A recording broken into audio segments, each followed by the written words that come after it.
VPAC, the January 7th meeting of VPAC to order. Welcome to those of you online, and during the public comment periods, if you want to participate, then please just raise your hand and we'll call on you as the time comes. I'd like to call the roll. Committee members.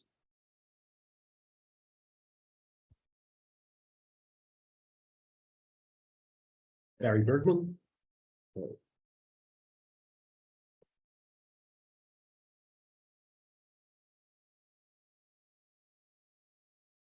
Bill Mooney. And we Mark have Solomon. Mark Solomon.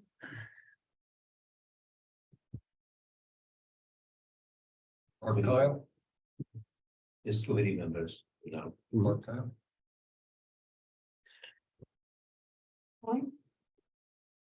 Okay. So we have our quorum.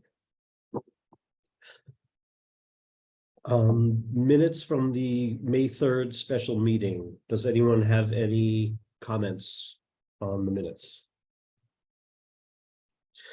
For a motion to approve the minutes? So moved. Second? Vote to approve? Aye. Approved unanimously.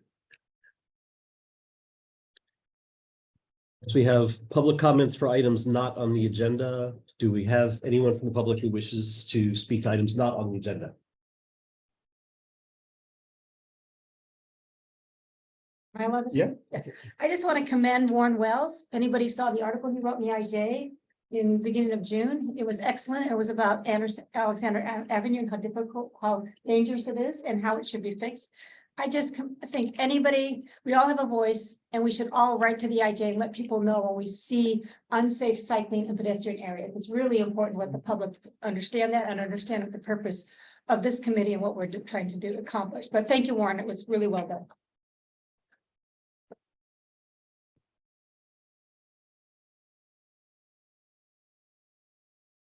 So based on hands being raised right now, I'm going to call upon whoever has a hand up. The first one, Dave Rhodes. Good evening, everybody. Thanks so much. First off, I wanted to thank the City Public Works Department for quickly responding to the vegetation issue at 4th and Ross Valley, where it was blocking the intersection from visibility. Really appreciate the prompt response there. It looks really good. I'd now for the BPAC, I want I'm curious to hear an update on the progress on the city's progress achieving what's outlined in the 2018 Bicycle and Pedestrian Master Plan. I wanted to say that on behalf of also the organization that I represent, Walk Bike Santa Fe. It's been 5 years. Want to see as a whole, there's a report, something like that, where we can see and determine what's been accomplished and what hasn't, and ask ourselves, okay, what do we want to do?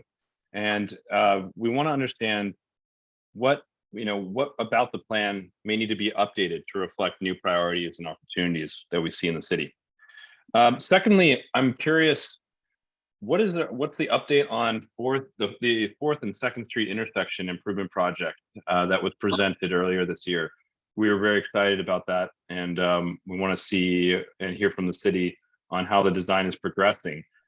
We had thought that we would see an updated design by now, and are excited to see more. So please, hear us out, and hopefully we can get some of these on the agenda for the next meeting. That's it. Thanks. Thanks, Dave.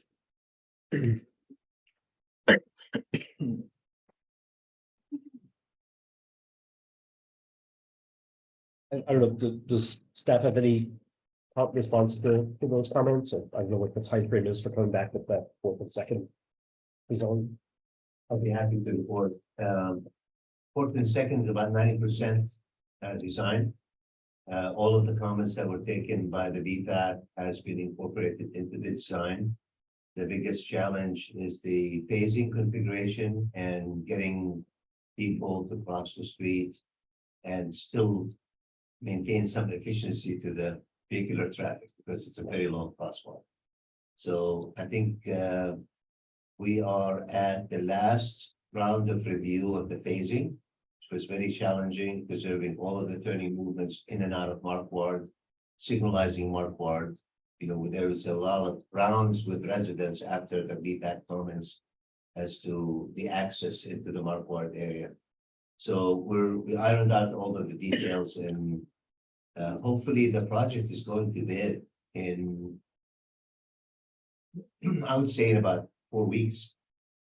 4 to 6 weeks, the project is gonna go to bid. And for Dave, the inquiry, and for anyone's inquiry, if you have any specific questions, I'll be happy to share it with you. But, you know, we're, in terms of the DPAC role, you provided your input and it has been incorporated. Am I allowed to ask a quick question, yes or no question? Are you really expecting bicycle riders to get off their bicycle in the middle of the street when they're crossing it still? Or are you still should have been the second word, not the last word.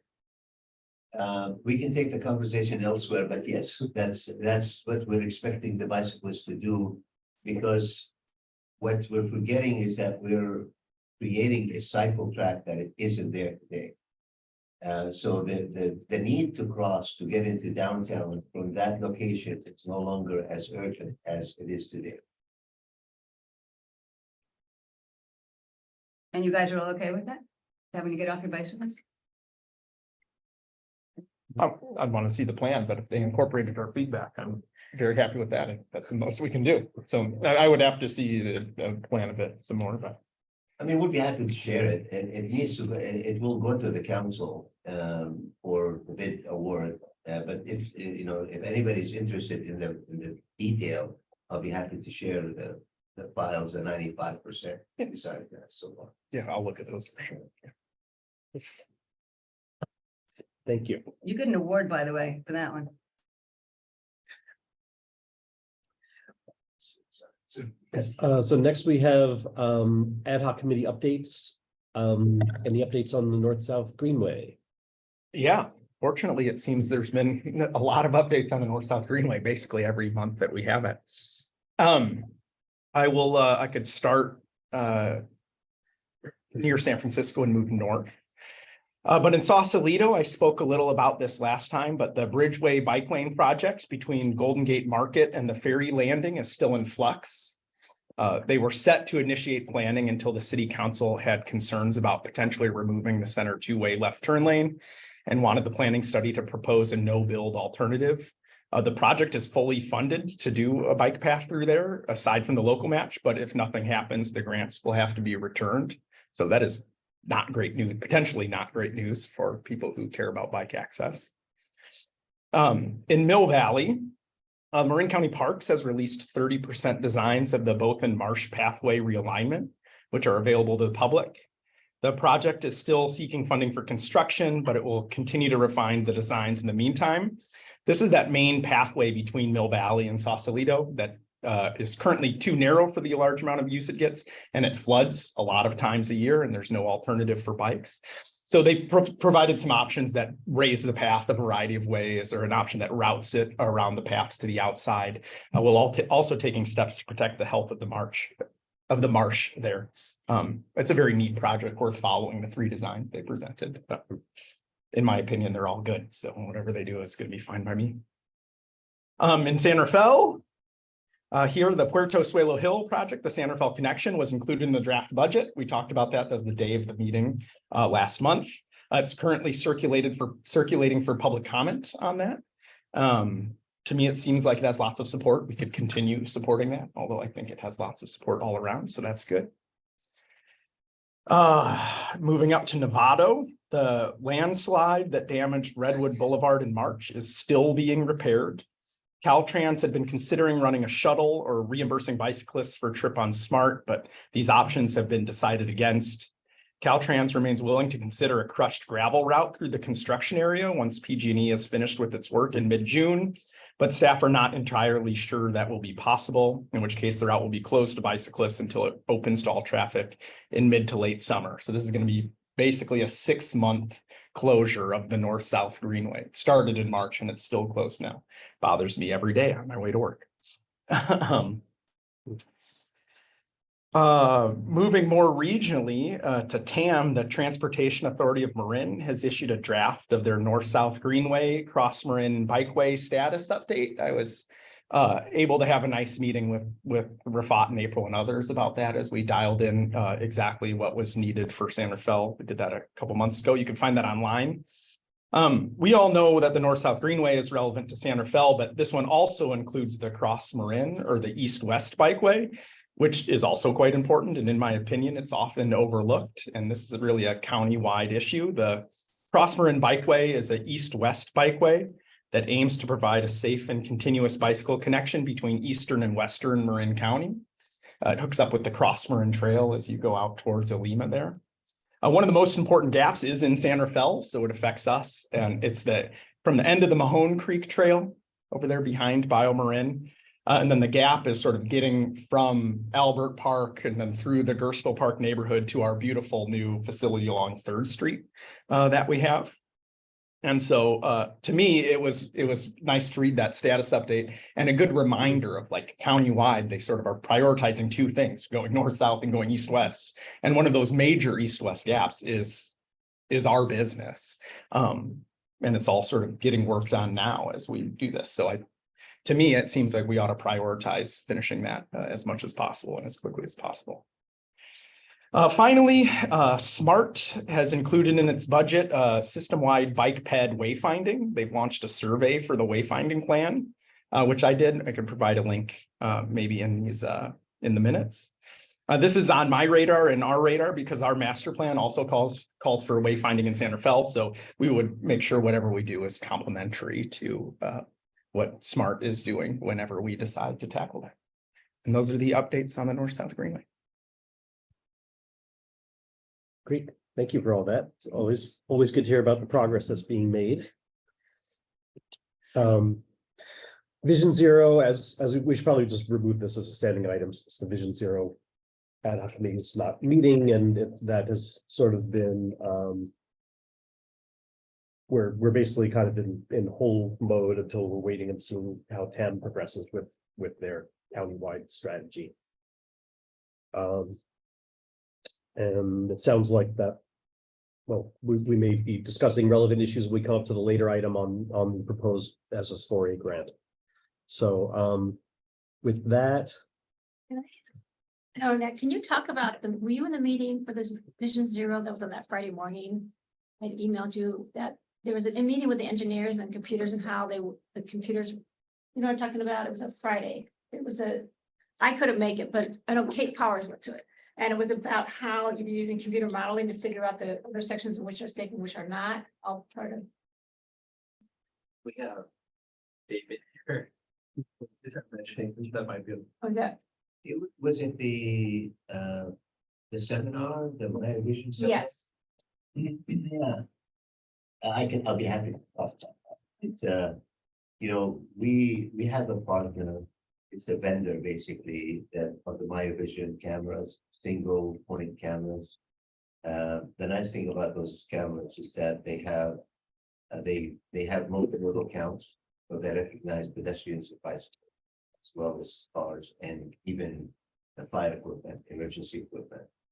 So they just bought a software company that does a crash prevention analysis.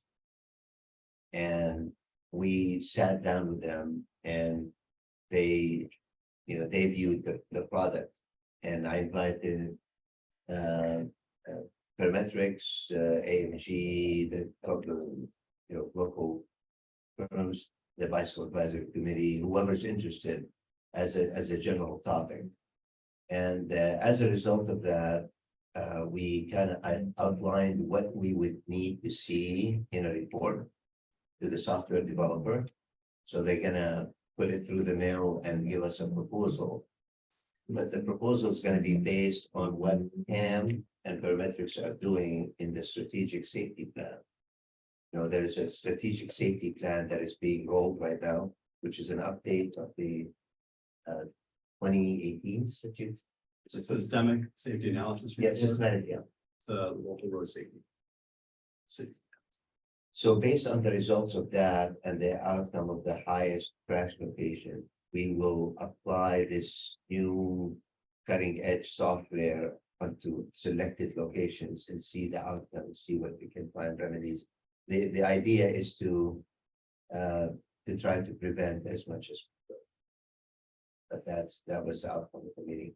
And, you know, my vision is a partner that will continue to come out here and maybe we could bring them back to one of the VPAC talking about the software possibilities and the smart city applications that would be uploaded onto that. That would be helpful. Thank you. And I'm sorry, you mentioned that there are cameras, are those, is that at all the signals or? We have 55 signals right now. Most of the downtown is covered, which are arterial, second, third, fourth, fifth, some of Mission. And we are venturing into the north end right now. And with a couple of proposals, we're adding about 4 cameras a year. But we're also looking for a technology grant to take it out citywide. That'll be a great data source to have when we do the plan update. How do the cameras work during fog? Are they affected by fog at all? Actually, that's a good question. I mean, we've had some severe weather in the last couple of years. We had, and there was I noticed that one of the cameras had condensation on it. It wasn't fog. Fog, we didn't have that many foggy days, but there was some condensation, and we dove deep into it, and the condensation did not affect the quality of the counts. Hmm. So,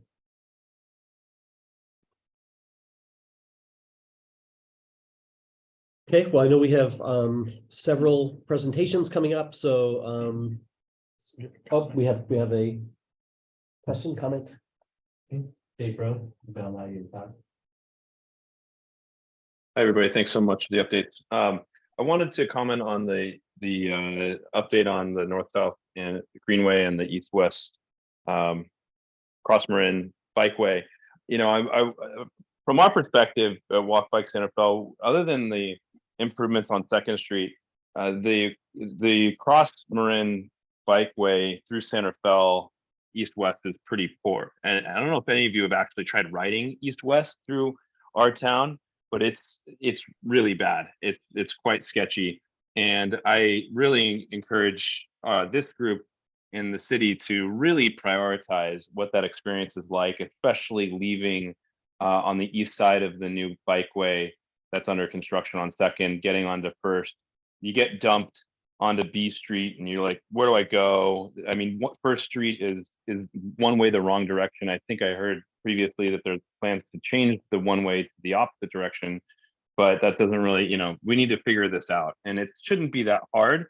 But you know, if we're serious about this and making improvements, then let's make some progress. Let's do it. It shouldn't take, you know, so long. So let's prioritize it. It's on the bike plan. Let's do it, and let's make some progress.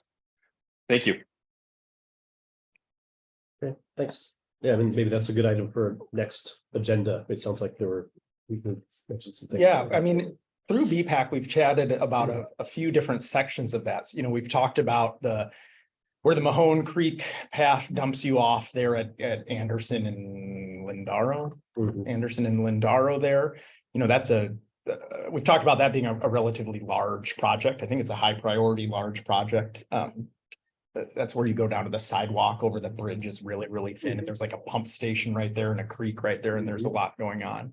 And then it's going to involve, you know, however you're going to pass through Albert Park. There's a variety of ways to do that as you get, you know, near Safeway and through First. Yeah, but it is a difficult path right now that doesn't make sense and doesn't have wayfinding on it. That's just like part of the title of the wayfinding. I happened to We write talked Rafat about. an email this week because I saw that First Street is like all chewed up with somebody doing something, like maybe replacing sewers, or I don't actually know what project it's going on, but I thought they would likely be resurfacing that. So I happened to write Rafat an email that this could be a chance to do That's something. nice. Have you noticed? I mean, there's like really a lot of chewed up road on You know, First Street. you know what kishkas are? My father used to talk about kishkas, which is your insides being shaken. Yeah. I think they've replaced every sewer lateral in the whole road or something. we'll be talking about that. I haven't had a chance to get the email. Okay. who's working it, what irrigation does it have? It's a difficult section. It's a We whole new need- city. We need to strategize. Yeah, it's impressive. Okay, well, let's move on to the Safe Routes to School program update. So this, we had a presentation a little while back about Fifth Street, and we're gonna have some follow-up on that. So turn it over to our consultant here, Dave Parisi. Right, thank you. Is it okay if I go up there and stand by the? Yeah, Please. Hmm. Well, hi, everybody. David Parisi with Parametrics. Our firm got acquired by a firm called Parametrics. We are still running the county's Safe Routes to School program. And tonight, actually, there's a couple people online who have also contributed to the Fifth Avenue project, NAC in my office. Jeff Rubendell is on. I saw him as an attendee, as a parent, acting as a parent that has a couple kids at the school. Several of you participated in some of the walk audits that we've done out at the school. And well, can you go full screen? Is that possible? Okay, thanks. Great. You've seen some of these slides before and you provided some input, and we appreciate that. What we've been looking at is Fifth Avenue, in front of Sun Valley School, past California Avenue.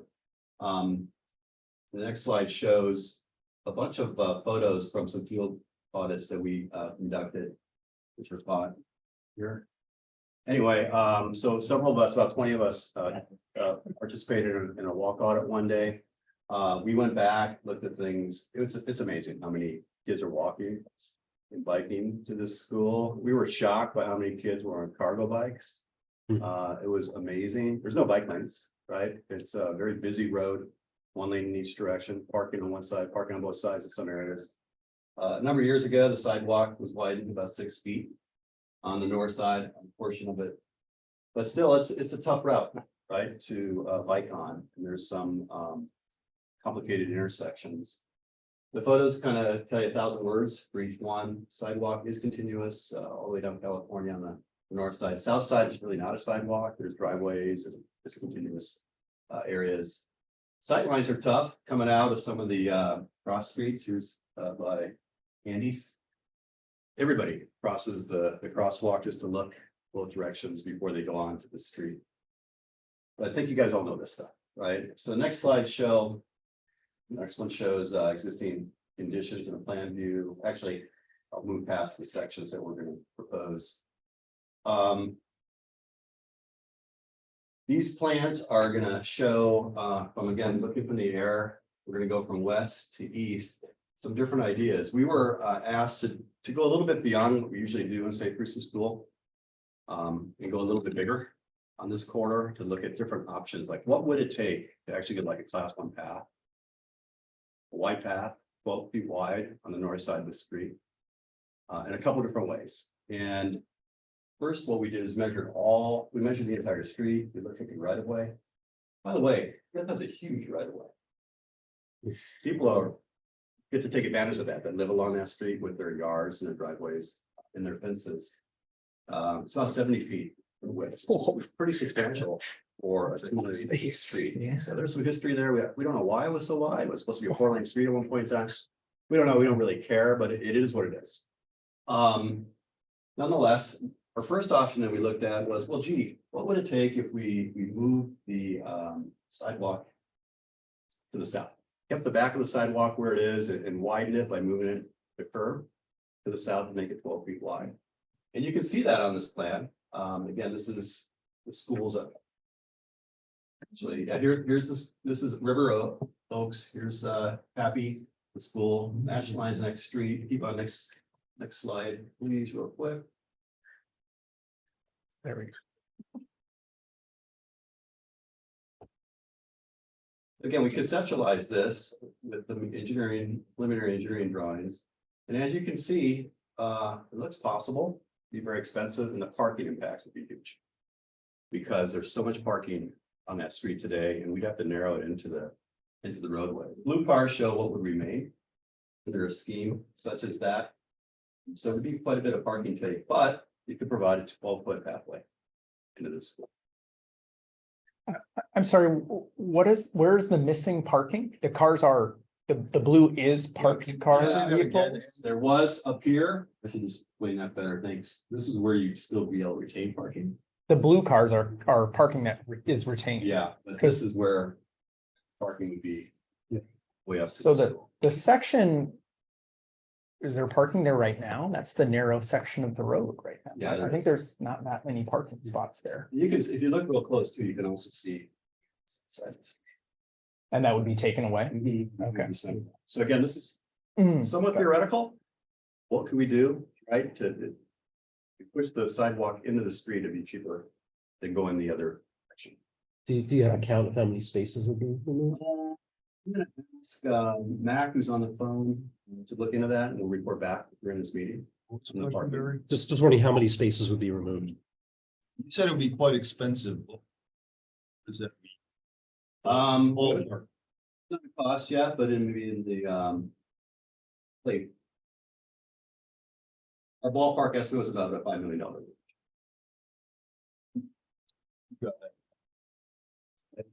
Yeah. That's it. That's it.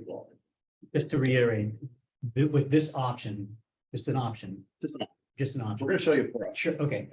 The south side parking generally goes away on the left-hand side there. Yeah. This car shown in the photo now would not be. Correct. Okay. And there's homes, this is all residential too. It's all residential. So this is where people park house. Yeah. Okay. Just want to clarify. But there's a lot of driveways. There are, but they're not usable for people. Yeah, some are kind of steep too. Where they put a lot of garbage. The next sheet, by the way, carries this on and shows some of the cross streets. So this is looking the other way. So like Happy Lane is here, California. Yeah, we're showing ideas of such as rollouts, making the crosswalks better, increasing visibility. And the sidewalk along California, we have a lot of kids walking along the street. The sidewalks. So anyway, this is something that from a last meeting, we heard you guys want us to take it again. So we did. We also decided to take a look at another option, which is shown in the next sheet. If, for instance, parking became an issue, for some people, we imagine it could be. And we had all this right of way, would it make sense instead of widening into the street to take the existing curb that's out there now and push it back to the north and still get it? And so this option conceptually shows that as well, again, starting at River Oaks by Sun Valley Elementary School. And then traveling to the east, you can see a lot more blue cars.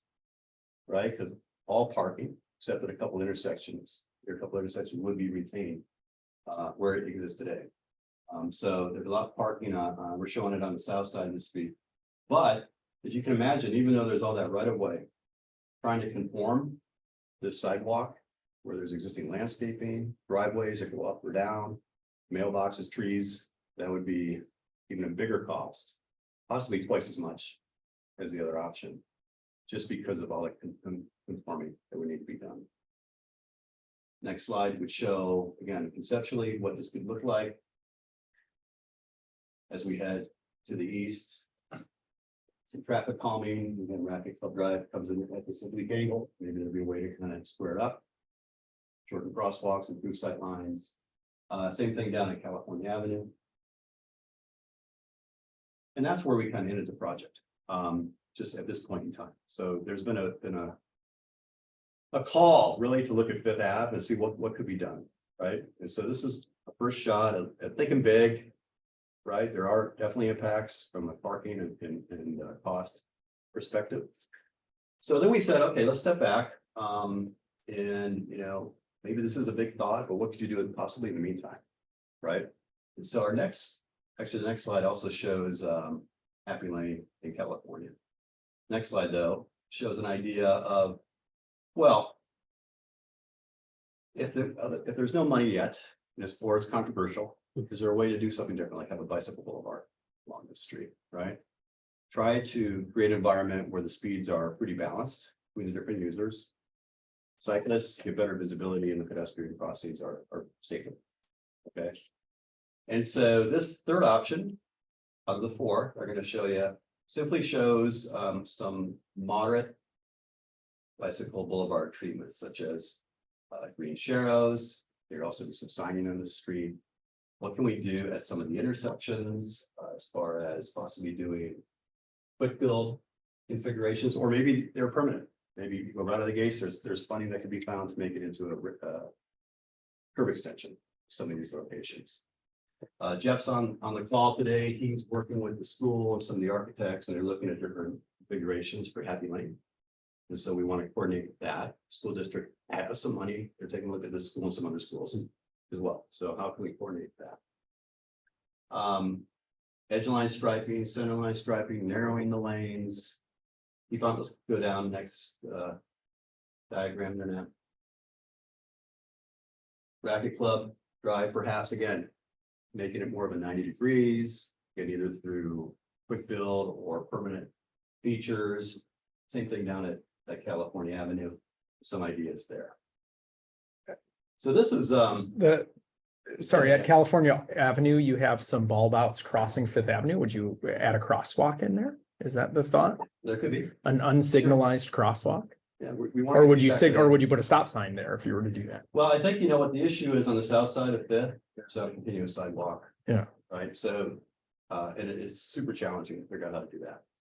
Because of how the terrain goes and driveways and the slopes of the land.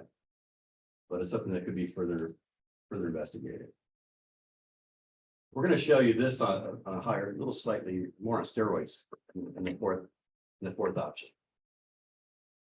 And by the way, we presented this to St. Francis School Task Force for San Rafael. We got some feedback. Like, oh my gosh, this is great, but it's not enough. Right? The other stuff was too much. So maybe what could be done in the middle? The next slide. Let's do the next. Here's some other considerations that we were thinking about. What if, again, and there's not the money, or it's too controversial to have the effects on the parking, either of those wide paths on the north side. Perhaps another concept would be to take what we just showed you, but make some of the curb bulbs, real curb bulbs, right? Concrete, tighten things up a bit. Perhaps raise some of these intersections, not full 6 inches, but maybe 3 or 4 inches with aprons that are really slow down users throughout the entire corridor. Allow yellow school buses to get in and out as well. Go down to the next slide now. You'll see the same kind of treatments looked at here. Again, some traffic calming intersection treatments at Racket Club and at California. Again, that's where we've stopped this project. That's kind of the limits of the Safe Routes to School scope. But those are the things that we're looking at right now for this quarter. Again, typically for the safety school program, we don't look at such a long quarter. We've taken this one on as a special project. We also know that had a lot of popularity during our walk audit. VPAC has an interest in it. And I know there's an interest in a long-term vision for the whole quarter. So I just wanted to stop there and then open it up for any questions or internal dialogue. Jeff has his hand up. Jeff has his hand raised. Great. Hey, Jeff.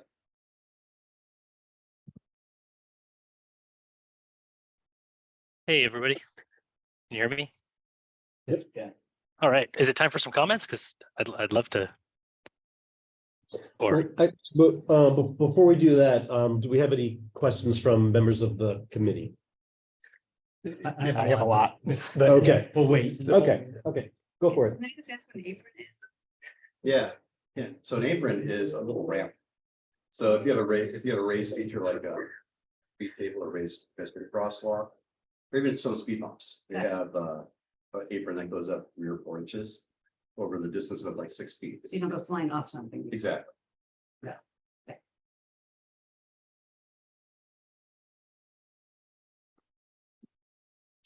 think we're doing our comments first. Okay, sounds like. So I'll let you start.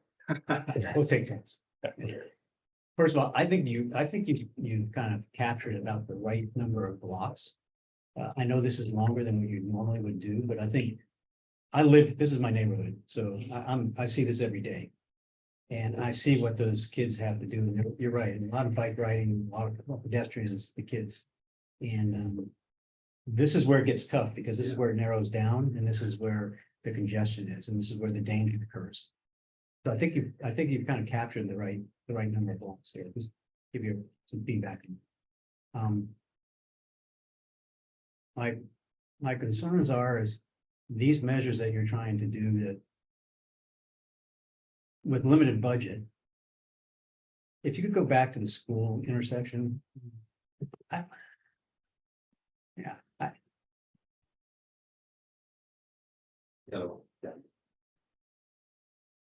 thanks. There's crosswalk guards here. Mhm. And they do a very effective job and they have flags and I watch, I sit there and observe it and cars, vehicles stop for them. They are relentless, those guys, and they're good at what they do. You don't need to do anything at this intersection if you're not gonna do it all right. I don't know why you're spending money here necessarily. This is well protected during the hours when the kids are coming and going, to me. Jeff might have another view as a parent, but I have another view. I'm actually hoping that this crossing guard is on this call. I talked to him this morning. He dropped off my school. He's been there for like 14 years. Someone else, 14, Okay. and someone else had been there for 20 years. The woman standing next to him. I think Brian was his name.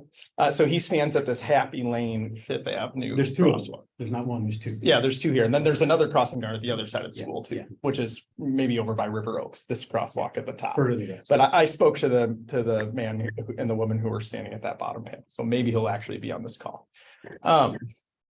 He had significant concerns about the intersection as is. Of course. His greatest concern is he thought, if you were coming on Fifth Avenue, going northish bound and turning right onto Happy Lane, he thought that curb needed to be protected. He said that he's a bunch of times seen kids standing on that corner and vehicles hitting the curb right next to the kids. And, he was like, look at the black marks on this curb. They run it over all the time. He's like, I want the biggest post possible right here to protect the children. I also asked about how people follow and listen to him. And he said, I wish it was better. And so but maybe he's going to talk. I don't want to take the words out of his mouth if he's here. I'm hoping he's going to call, but he certainly wanted some improvements in this We all do. particular thing. We all So- want improvements. And I think he was most concerned, you could still ask your questions, but Go ahead. I'd be most concerned, this project, the scope that you went from is from Andes, so California, all the way to River Oaks. I see, of course, I like bike paths and paths everywhere. I see as it not really necessary to go past Happy Lane. So from Happy Lane at the end of this, everything else is the school, and there's only a couple more blocks over there. And so when you're talking about like these plans that remove a ton of parking, like your 12-foot wide paths, I'm all for that 12-foot wide path, but I wouldn't need to remove southbound the south lane of parking as it goes from the school, it's sort of a compromise situation for there.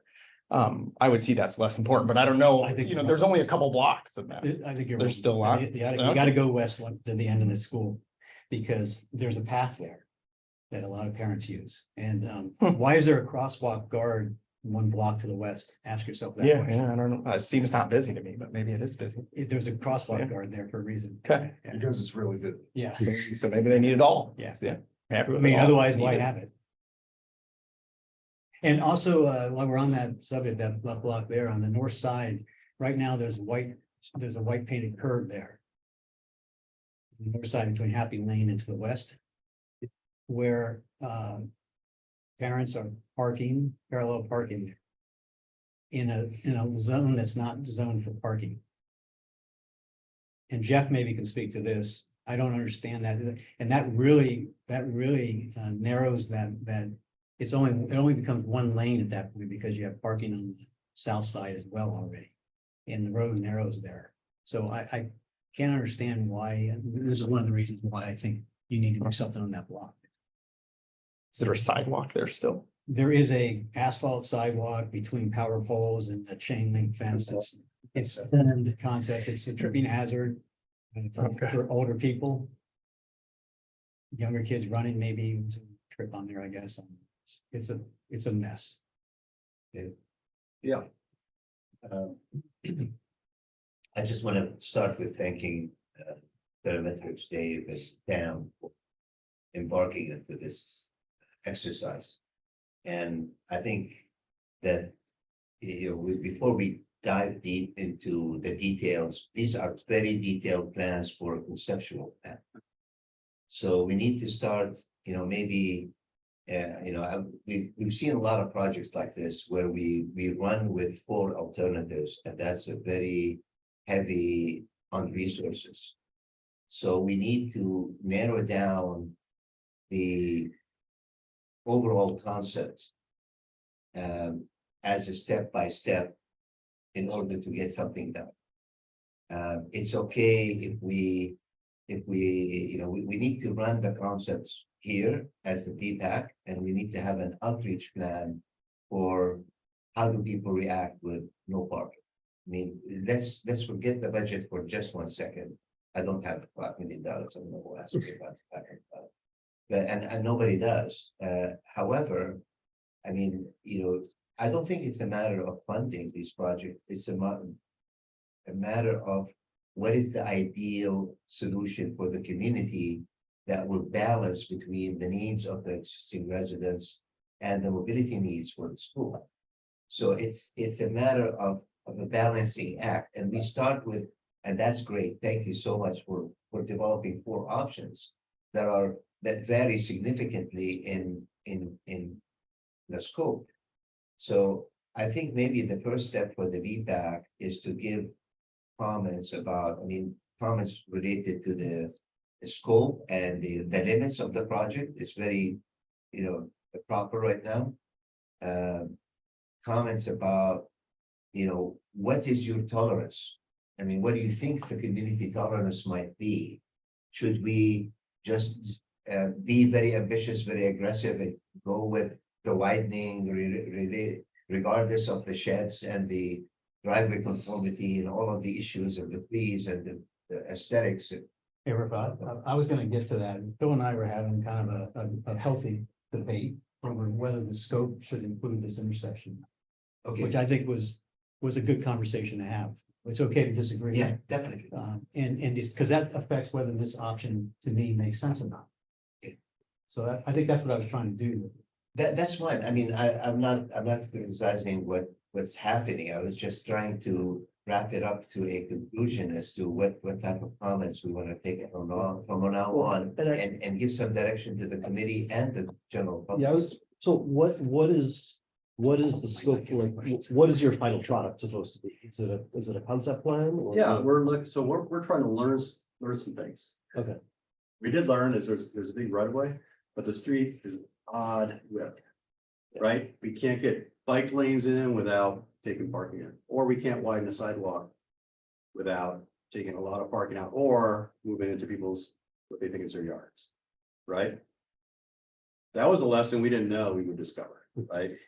Didn't realize it's a strange width street and how it varies. So it's really, coming back to Bruce Task Force and to the VPAC. What do you think? Rafat says, okay, now that we've learned this, is our limits too long? Where do we want to focus? Does it make sense to think about phasing a project at intersections? That kind of stuff, right? Yeah, I think it's worth making sure everyone's exactly on the same page of like what a problem this is. We talked, pretty colloquially at the beginning of, oh, it was chaotic there. We saw all these things. What started that talk as a 4th grader was hit and knocked unconscious in the middle of the road. Turns out that's not the first time. It happens once or twice a year in between California and there. So these are kids getting run over multiple times over this 10 years, so like, not the same kid, different kids. Well, I don't know. And we should look at all the, and at one point we did look up sort of the accident statistics around this corridor, and it is bad. It is bad, and it is kids that are getting hit that are there too. And so, I think this should be our highest priority, is to protect kids getting to school. And of course, we want to encourage them to get to school too. And so if I'm going to think about these different things, we have to prioritize this space, right? These are difficult things. Obviously, coming in and wiping out someone's front yard, that's a drastic option. Moving parking, a little less drastic option, but doing nothing, I think, is a very drastic option. Just like saying we're going to be okay with these unconscious kids in the street. And so if I were to prioritize, I'd say, and I hope people would be with me, that the number 1 priority should be the safety of all these users, especially the kids. Safety of kids getting to school. The second priority should be to give safe modes of travel, however these kids want to get there. So we got to provide for cars to get through, but we should make a space for bikes. We should make a space for pedestrians.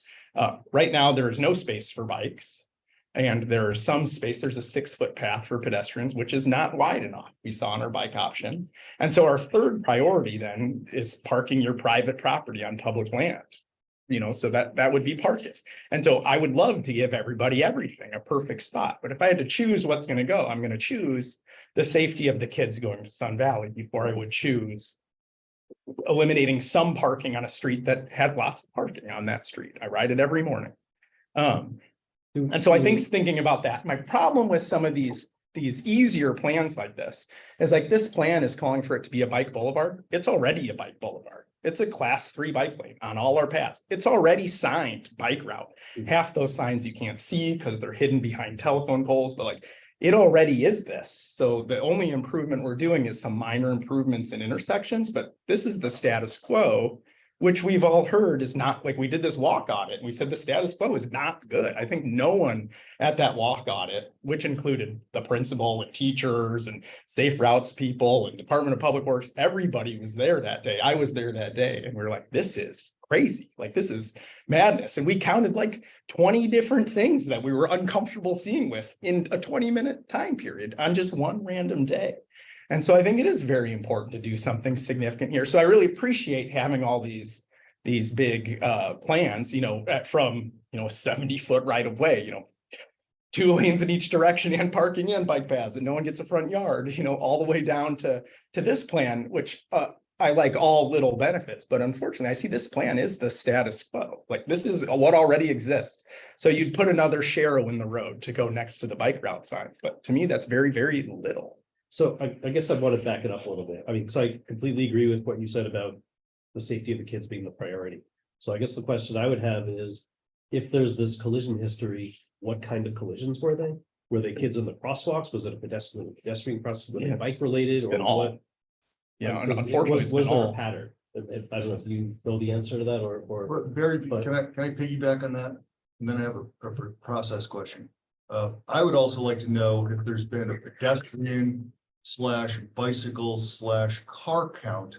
So if we're gonna start looking at stats, how many cars are going up and down there? How many kids are walking up and down there? How many bicycles are going up and down there? And it seems to me that there could be some kind of measurable assessment made over some period of time, a month's worth of travel. I'll find that quickly. Somewhat along that line. That would also help me thinking about what is a priority now. But the process question though is, did you get a chance to finish? No, it's okay. There's plenty of them. It's just a temporary diversion. And I want to make a comment later, but I'm more interested in where's the 70 feet? Can you point that out on, maybe I missed it looking at the map, but is it all exclusively to the south? Is it part of the north, part of the south? How much is it to the north? How much is it to the south? I'm not quite sure of the disruption that we're talking about on the south side. Because quite honestly, if we whack off 5 or 7 feet of people's supposed front yard on the south side, I think you're right. We have to do outreach. We have to have an iterative process that is community outreach, because no matter what's going to happen, people will get up in arms. On the other hand, I think if you want to get a little closer to the screen, you can see the right of we my can, plans. okay, thank you. Yeah. I guess I'll need those glasses after all. Not the brightest color, so. We'll go up a couple slides here. Can you point it out? Yeah, absolutely. We're gonna go up to the ones where we show. Yeah, thanks. So these purple lines. Say 5 feet right away. Really right. So it's about 35 feet each from the existing center line. Okay. Generally, plus or minus. So, So all of your discussions then have been pretty much, how much do we move this way? And it eats into folks'. well, the two options we showed, we widened the pathway. One option keeps the curb on the north side exactly where it is and moves the sidewalk north. So we don't have to affect the southern curb. The other one takes the curb, northern curb, and moves it into the street. So you maintain the existing back of that new sidewalk that's out there. Again, without affecting the southern side. And is the sidewalk both pedestrian and a bike? Dedicated bike lane, or is it just a sidewalk? I'll tell you how it's used, right? 60. Yeah, all of the above. Blend it all up together is how it's Didn't used. option one actually have a dedicated bike path on it? Did I not see that correctly? No, so the first two options we showed you It's over. widened or replaced that 6-foot sidewalk with a 12-foot multi-use. Powerful. path. Okay. All right, that's what I was. So I can answer your question for counts of people who do there. So Safe Routes to Schools does do counts. So I just pulled up Sun Valley's counts right here. Yeah. So on this particular day, this was fall 2022, you know, in the afternoon, 23% of the students at the school were walking. 6% were biking, 24% were taking a school bus. Remainder cars, 3% carpool. So, I mean, we're talking roughly 30% of the students are walking and biking there despite given, Being run over. despite being run over and given, you know, frankly, chaotic situation. So I'm actually stunned that so many people there. And I'll tell you how this all started for me is the very first walk and roll day to school. I took my daughter there to walk and roll to school and we rode there and we rode on the sidewalk and I said, never again. Like I bike commute everywhere. And I was like, this is absolutely crazy. We're never going to do this again. And still 30% of people. It's dangerous for me to bike. I bike there too. Yeah, it's complicated. You can find all these counts at the I will state. say it had one of our highest attended.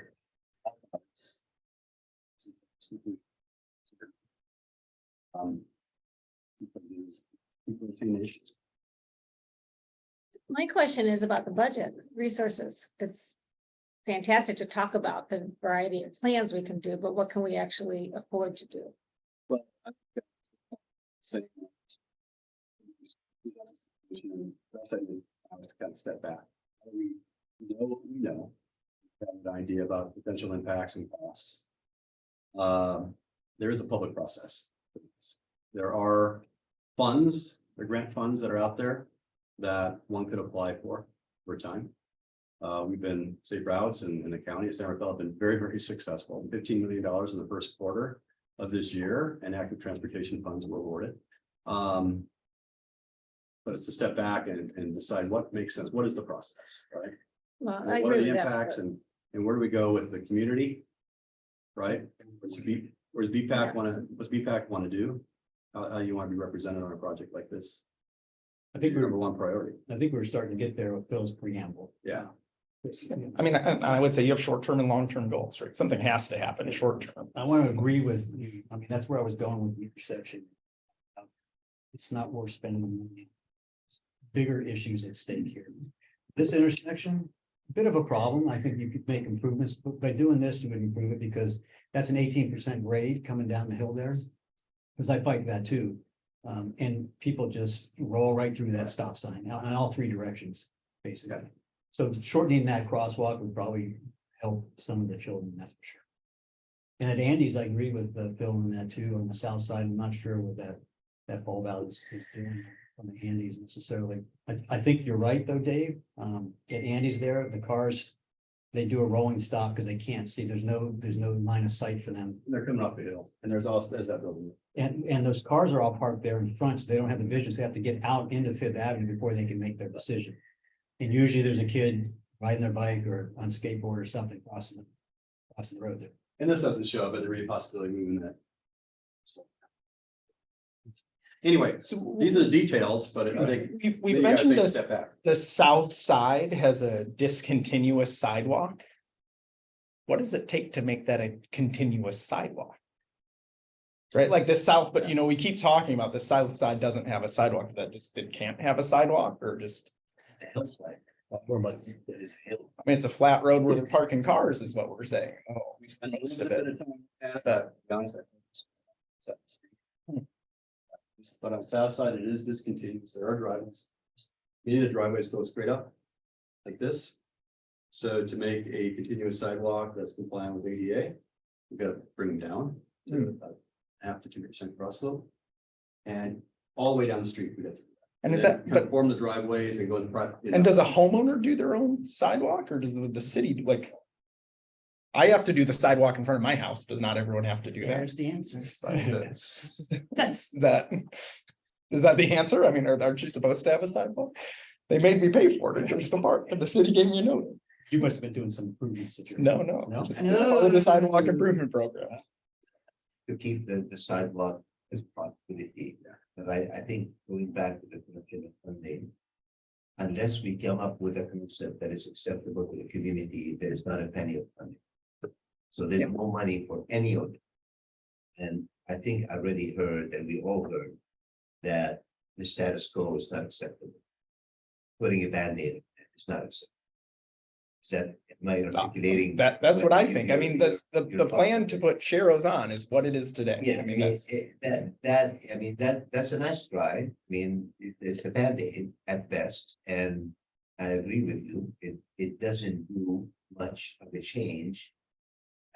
We have an opportunity, and that's why we asked Parisi, Urbantrix, Dan to invest the resources in this and say, this is one of the rare opportunities where we might be rewarded if we go big, given that we have 30% of the people walking there. This is an unheard of statistics anywhere in the state, by the way. I mean, if you get 30% of the people who walk to school of the attendance, that's a miracle.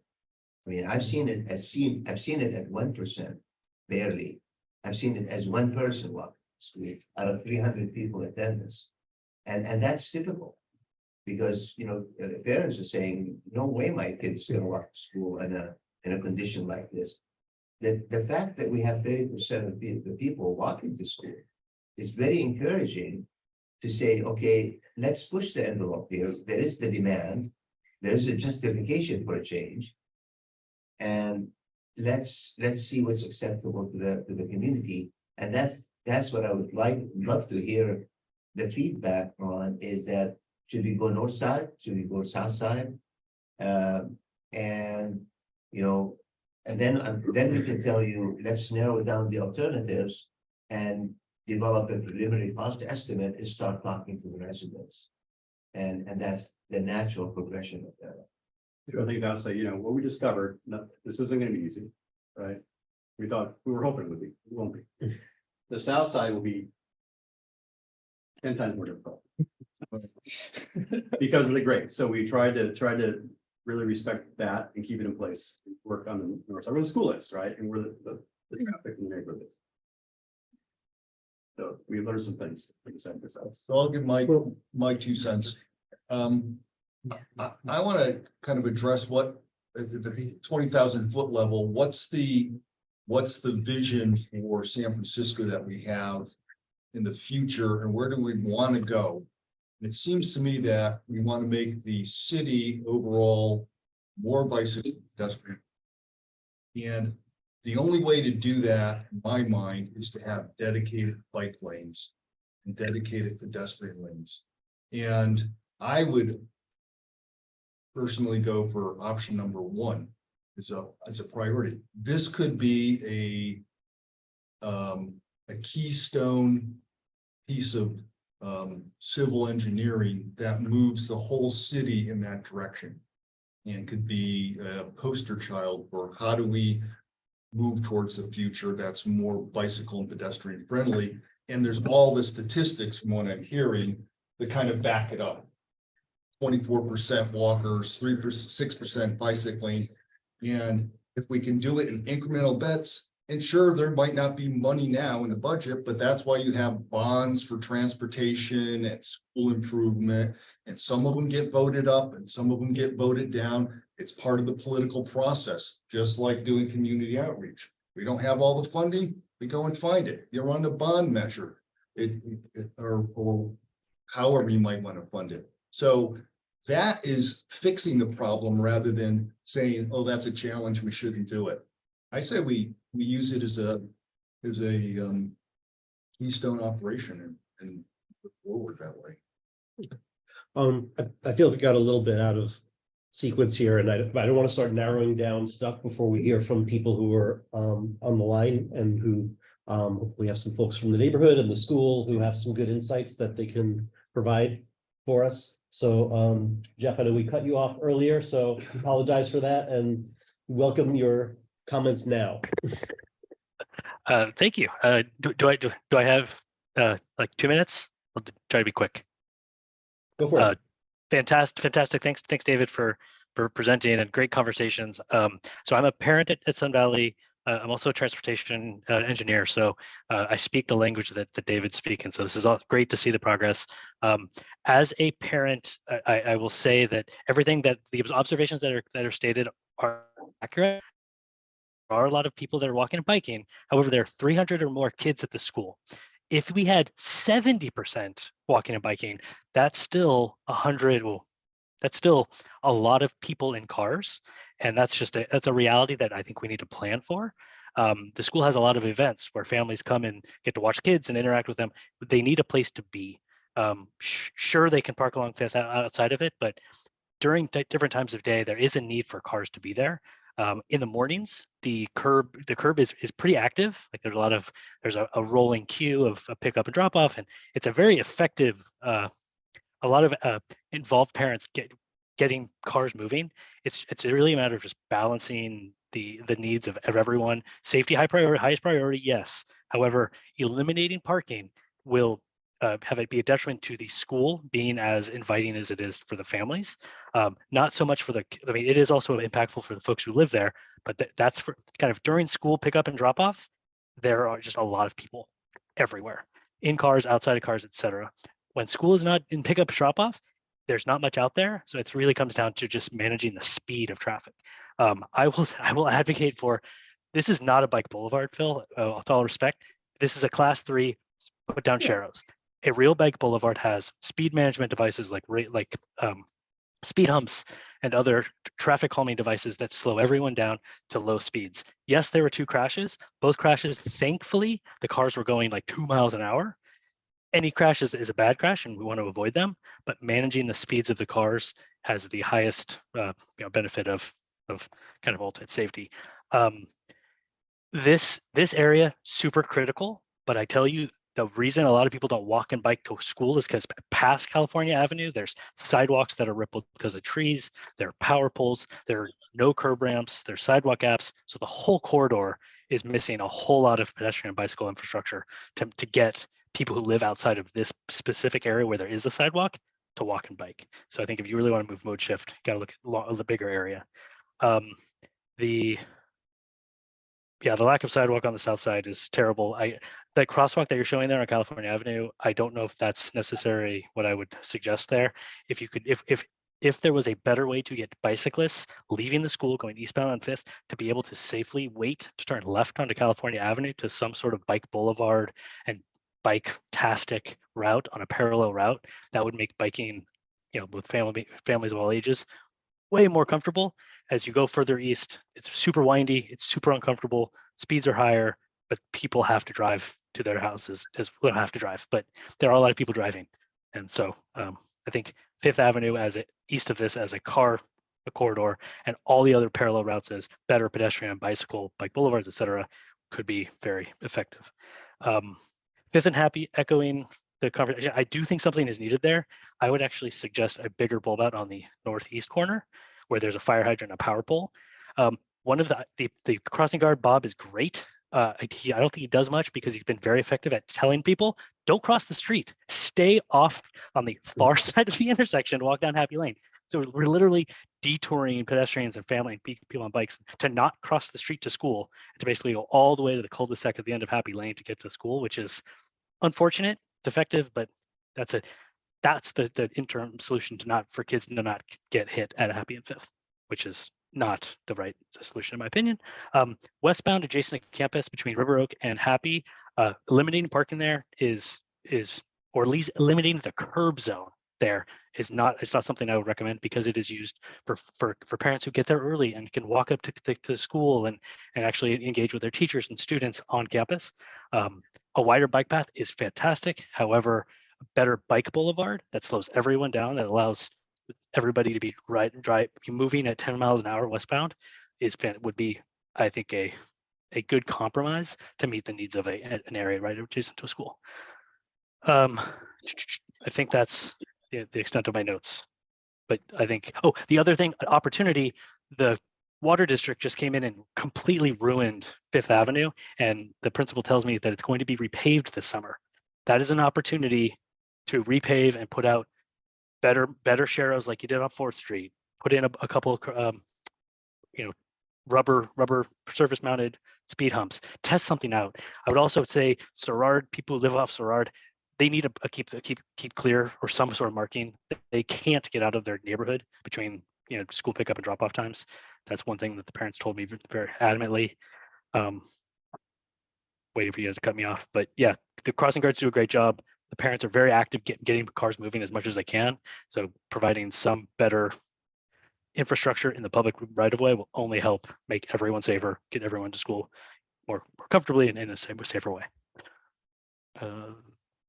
And thank you for everyone. I'm excited to see the energy and momentum that you guys are carrying through this. Thank you. Thank you. Those a lot of really useful comments. You actually raised a couple of points that I was planning on raising myself. I agree with your comment about bike boulevards, and I'm not a big fan of sharrows except where necessary for some continuity maybe. And I think one question I had for staff was, does the city have any policy one way or the other about any kind of vertical deflection, whether it's the raised intersections or speed humps, speed cushions, whatever? I don't know how the emergency folks feel about that, but that would be, I think reducing the speeds is really going to be critical. If at least in the short term bicyclists need to be in the roadway, then that there might be some kind of quick interim or not solution that would at least get us partway there. Well, as far as raised intersections, I mean, I think this is a preferred treatment. And the abruptness of the raising of the pavement could be negotiated, because we need to kind of make it a crawl and not a speed hump. Speed humps are, we're trying to remove them. There are two problems with speed humps.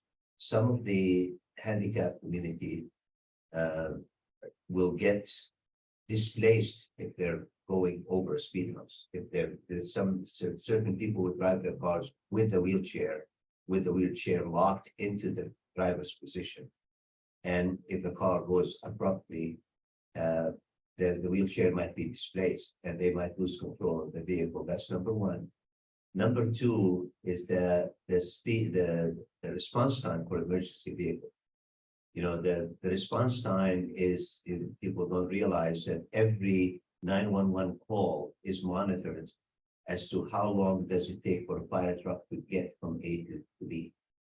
And a speed hump introduces a lot of delay to the vehicle, because this is a heavy vehicle going over the speed bumps. They need to slow it down considerably.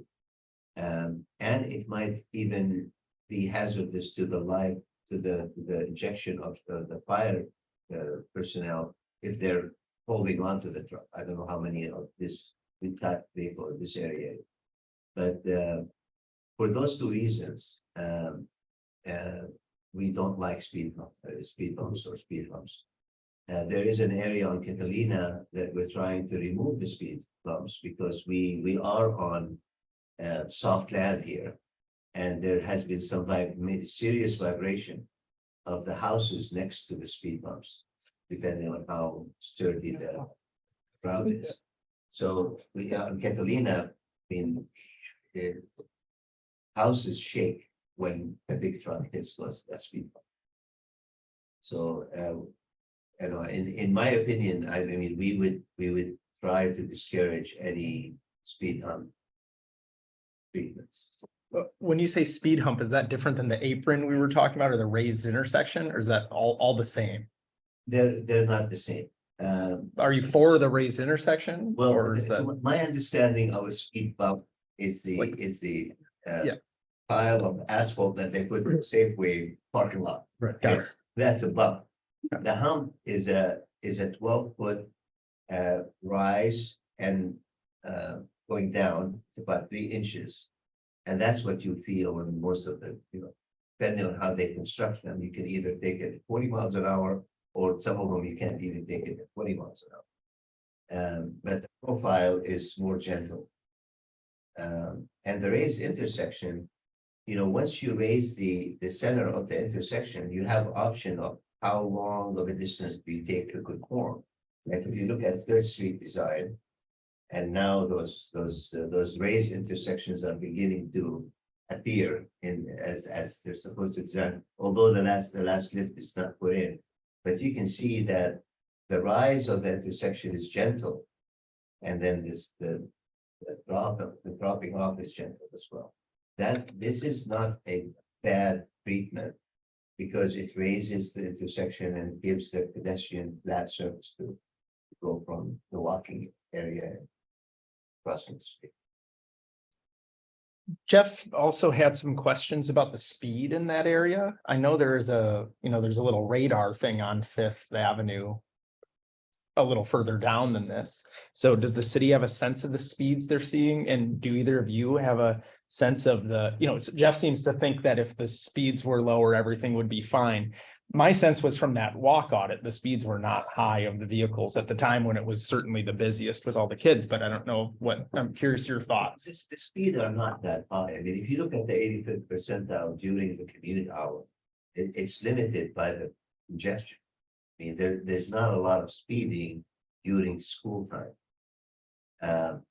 At the same time, I mean, part of this committee's task is to look into AB 43 and what we could do. And actually that the discussion is being elevated everywhere. And we're going to have a meeting with the school district to talk about the options that were recently added in March of this year into the MUTCD, the Manual Uniform Traffic Control Device Committee, device manual. AB 43 was translated into the manual recently. At least the first attempt of that happened. And that gave us a lot of options. And one of them is to reduce the speed permanently in the vicinity of the school. So right now it's 25, isn't it? Yes. So, we could easily adopt the right resolution to make it even 15 miles. But again, going back to trying to balance, is that reasonable speed? I'm just thinking of his comment in my experience with the speeds. When I ride my daughter there on the cargo bike, well, I'm just sitting stuck in traffic. There's not enough space to go around or going on the sidewalk. And so lowering speeds would do nothing. To me, seems like it would do nothing for the bike. The speeds are already stopping to 5 miles an hour to stopping during the busiest times. I know that there's times, and I'm very much worried about the busiest times. Honestly, outside of school drop off and pickup hours, it's like a quiet neighborhood. To me, it seems quiet. And so it's really like these 20-minute windows twice a day. And so this is, again, whether it's a bike boulevard or a class 3 or whatever you want to call that, to me, it just seems exactly the same. The speeds are very, very low during these busy times, and there's currently no space for a bike, and there's limited, it's so congested on the sidewalk that is limited space on the sidewalk because there's so many people, because 30% of the school is walking all in the same time. Well, I guess that's why I'd like to see a little more detail about the collisions, because if, maybe the collisions are not happening during those peak times, everyone's going really slow. It's probably less. Certainly likely the that school people kids are getting hit are at that time, but I don't, are they? I don't. I mean, the one I mean, that there's the kids most there all recent the one, time, certainly, the most recent one, certainly Okay. drop off. Because if people are really going 5 miles an hour, I think people are not likely to get hit. But if they're going 15, 20, 25, then. I mean, I think they're less More likely to like- get hit and reported, right? So hitting and Yeah. reporting is different. Well, than hit. it would just be useful to know. There are kids in the neighborhood who live there. There are after school activities. There's. We can bring that element for discussion. At the same time, I think that projects vary in terms of the goal for the project. Obviously, if the speed is not and maybe safety is not has not been elevated to the level where we need to do something immediately, it becomes a project of accommodation of the multi-mode, basically. The bicycle is very comfortable. We've seen more bikes, and I think the statement has been made here. In that safety audit, I've seen more bikes, electric with the basket and with the kid in it, like the daughter there, more than I saw in the Netherlands. It was pretty exciting to see that kind of activity, and I think that this is our opportunity to accommodate that kind of demand out there. So even if safety is not a major concern here, even if the speed is not a major concern, having a bike lane seems to rise up to be a priority. I would vote for the dedicated bike lane. But the 12.5 foot wide multiples. Yeah. I think it should be I walking. certainly would too. Walking and should be safe.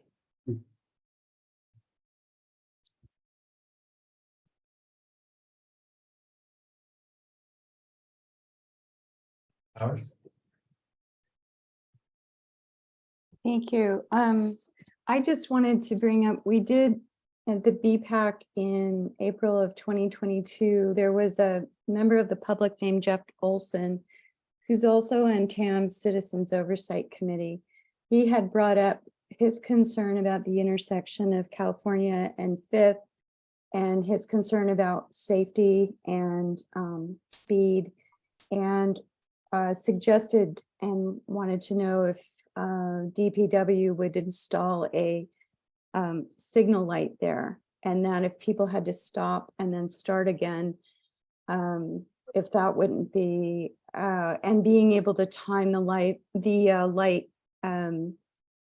according to the times of day, when there was much more traffic versus other times of parts of traffic. I'm kind of curious. At the time, he was told that DPW had already looked at that intersection and it didn't warrant a traffic light. And he didn't know at that point where to go with that, and that concern. I'm just wondering how this became a project.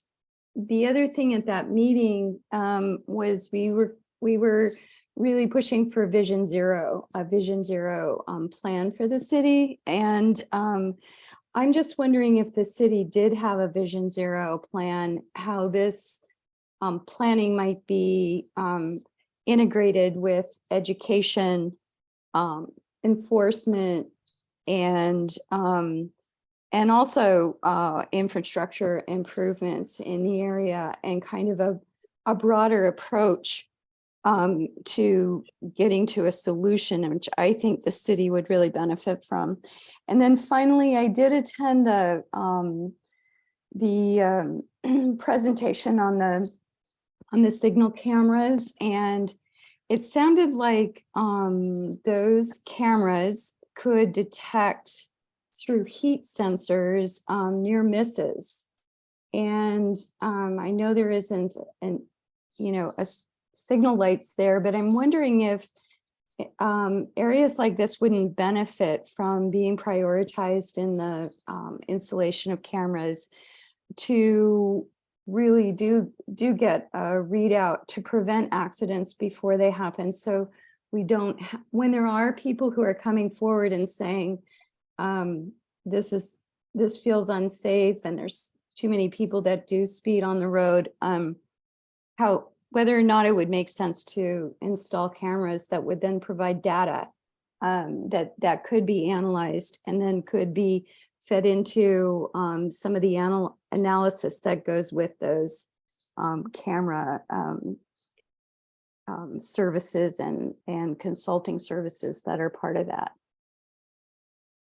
Thanks.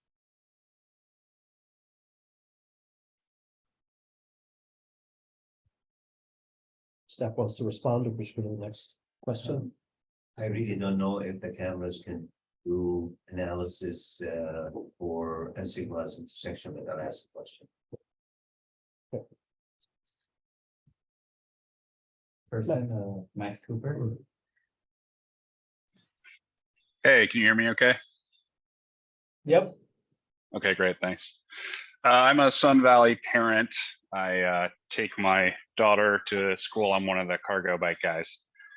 And I just wanted to just sort of give my perspective on what the issues are, and it might not be complete, but it's just personal to me.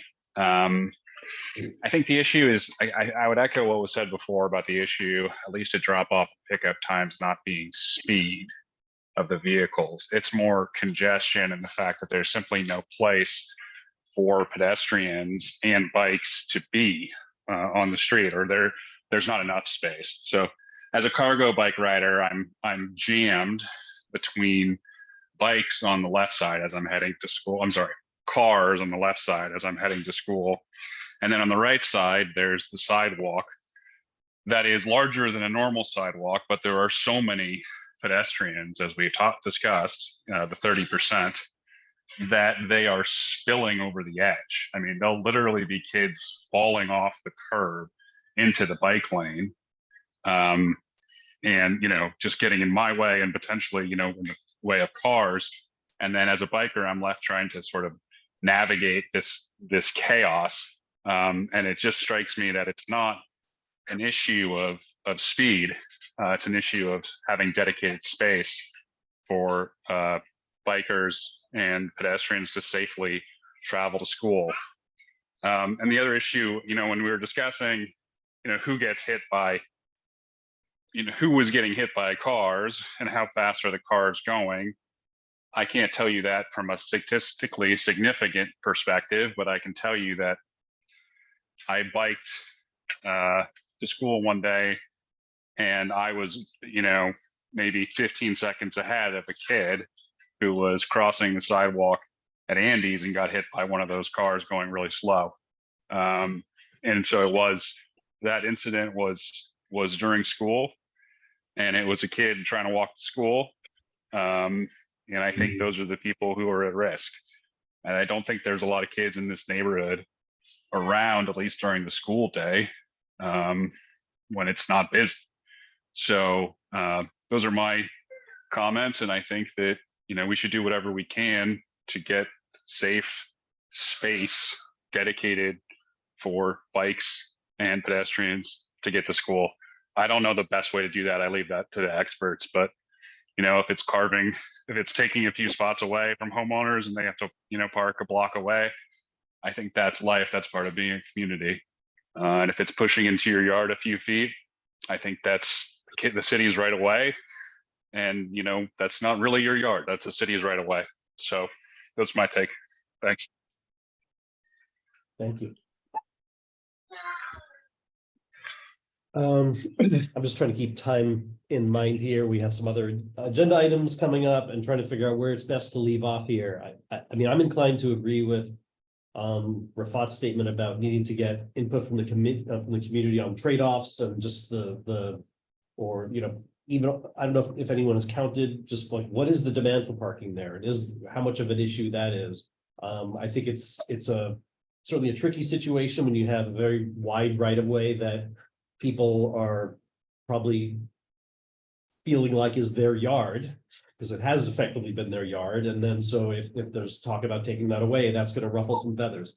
So it sounds like there's going to be some important conversations that need to go on, and some of that's going to factor into which way this goes. And when you're talking about super high cost projects, I think it's going to be really difficult to get funding for stuff at the upper end. So this is not my topic and not why I'm joining you all this evening, but I have been listening very closely, and I just wonder if maybe a next step, or maybe David and his team has already looked at it, could be thinking about how does the separated pathway option, how does that interface with vehicle drop off and pick up at school? Because it seems like separate from what residents do with parking, it seems like in terms of school activity, that's maybe the issue where if both of those things could exist harmoniously, that might kind of put that alternative a little ahead of some. Yeah, I mean, I'd also be curious to know, well, is staggering pickup and drop off times an option to sort of to flatten out that peak a little bit? I don't know what has been the full range of things that have been talked They've about. talked about that in no. Answer. Yeah, No, that was a because- thing. I mean, that's old school. But we asked that at the walk. Principal. The answer is no. Good idea, or no? Uh-huh. So, Next steps, what is, what do you say the company was that bought you folks out? Parametrics. Parametrics, yeah. Is there anything left to your contract or? Yeah, so we're probably 90% of how far we can go with this process, but there's still 10%. And to be honest, what I'm hearing is separation is super, Yes, very important. right? So, but what would it take, right? I'm curious. I think some of the next steps we can help out, looking at those crash statistics, right? The counts, the parking take, right? But then I don't know where it goes, and Rafa, maybe you could help with the public process, right?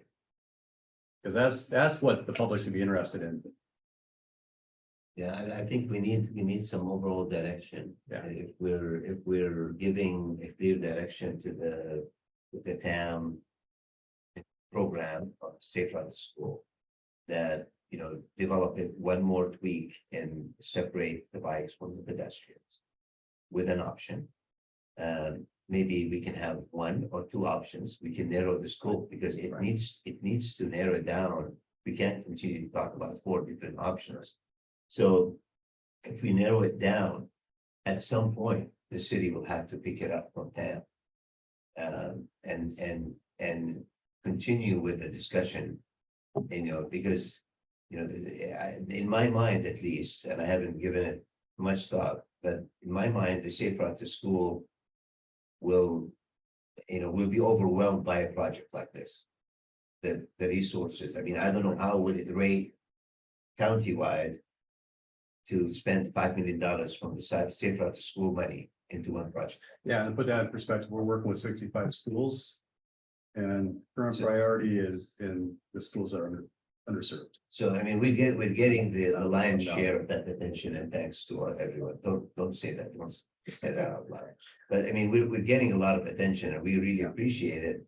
But there is a limit to these resources, and that's one of 3 major projects that are Safe Route to School related in the city.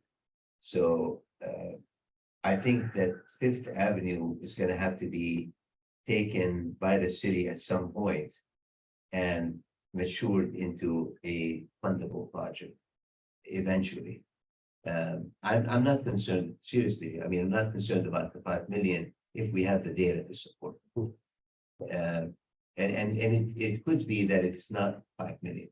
I mean, it could be that we can massage it a little bit to be about 3 million. And if we're serious about doing it and it rises to the highest priority, we can match local funds with Safe Route to School funds with federal funding to make it a go. But before we get there, it's going to take a lot of work. And the public acceptance of a project is probably the hardest step in all of this. So, finding the right balance is the key. And then we can run with the project, we can leave it on the CIP, apply for ATPs, Safe Route to School, SS4A, continue to show it until it clicks. Yeah, I think this dialogue has been really important, right? We looked at the constraints, we've looked at the opportunities. There's been a consensus, I think you want to say for separate facility, right? That makes sense, right? So that's an important conclusion as you move forward, right? And then what are the next steps for data? And how do you start talking to the public? And some kind of memory announcement. I guess I would also add in some ways, I wanted I want to also draw on some of the other options you came up with. I think if there's a way of putting some sort of quick build interim facility to get something, I mean, $3 million, maybe it takes 3 or 4 years to get that. You know, it's like, why not? If there's something we can do for $50,000 or $100,000 now. Barry, I suggest rephrasing that to phasing the project. Yeah, I mean, Not something, interim, right. because Well, once you do something- interim, it's done. Right. Something that can be, but something that can be incorporated in whatever the No, I final wouldn't, choice yeah, I'd is. say it's, you do the whole project and phase it and maybe start with this piece Mhm. that you can afford. Sure. But it's a phased approach. Sure. Because if you say interim, it's never gonna get Mhm. done. I mean, I just, Yeah. No, I'm with you. So just so I'm clear, you're hired by the Safe Routes School. You're that, this project, the city of San Rafael's not paying you money. We're a contractor to the transportation authority we're in. We run the safety school program. We work with all the schools and we ebb and flow with our efforts for each. Right, I'm just wondering.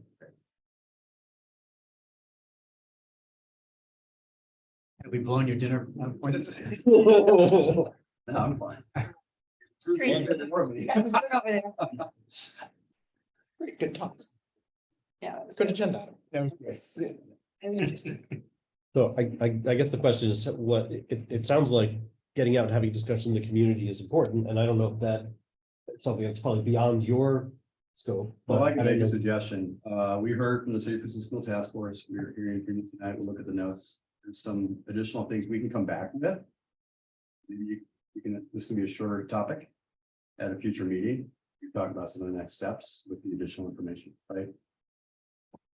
That makes sense? Okay. That's what it's. Can we get you, because we're thoughts mantra tonight has been get you narrowed down to one option if possible. To kind of streamline this process. Is it possible to go back to the drawing board a little bit and see if you can tweak those first two options into for the community and still solve our problem? I mean, challenge you to try one more time, kind of, I don't know. You mean as far as minimizing the parking take or? Doing, you understand, he The understands the two- issues. So the two options Yeah. with the path, Yeah. basically, yeah. A little bit, but on the other hand, it's always good to have options for the community. To be honest, Okay, good point. even if you have a preferred one, Good point. right? So good to have some trade-offs to show. Thank you. Yeah, so Thank we'll you. be back. Right, I'm back right now, because we're gonna do the next topic. So we'll do a little commercial break. As we are, looking for transportation authority, we're in the safer school project and on the next topic. And I think it's important to introduce Bill Whitney from TAM, who's here tonight. Little commercial break, you want to give your next? Sure. So I'm Bill Whitney. I'm Transportation Authority Marin. And I have a little news for you folks. You might be interested related to the North-South Greenway.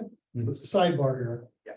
So last night, the Transportation Fund, California Transportation Foundation awarded part of our Greenway, the #1 active transportation project in the state of California. Wow. And that's the new bridge over Corte Madera Creek. So we're really happy about that. So the Greenway. Great. It was great. It's a beautiful facility too. Bill is the project manager for that. Yeah. Okay. Thank you. That and the bridge over Sir Francis Drake, Cal Park Tunnel. I mean, we've done a lot in the county, so you guys should be proud. Now, the CTC awarded those funds. California Transportation Foundation. Foundation. So that's a statewide organization that, so we nominated the project. There was another project in Santa Barbara that was our competition and we beat them up. I guess we'll have a better idea of state funding in another week. Because Newsom's proposed budget cut how many billions from transportation? Pretty large number. Transit, yeah. Yeah, transit. People know. So anyway, Dave, this is your show. Okay, yeah, I'm back. Different hat. Tonight I'm going to be presenting where we are with CAM's Highway 101 interchange study. Ignore the date here. It's the same presentation we gave to the TAM TAC. We're giving it this tonight too. I'm joined by, where's Bill is the project manager for this project. Kim Franke from HNTB, who's the lead consultant.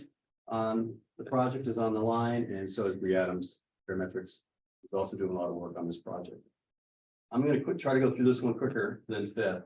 We're gonna talk about the project overview, some of the concepts for the project, the 3 interchanges out of 12 that are moving into the project initiation document phase, which I'll explain what that is. And then some of the engagements that is coming up besides the PBAC meetings that we're doing. So there could be some outreach meetings in 3 different jurisdictions. Slide, please.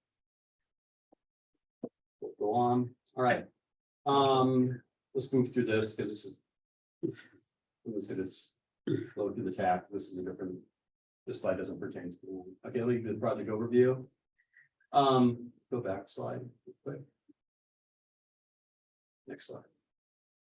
Go back to. Sorry, guys. There was. Yeah, just keep on going. I think you skipped one by mistake right there.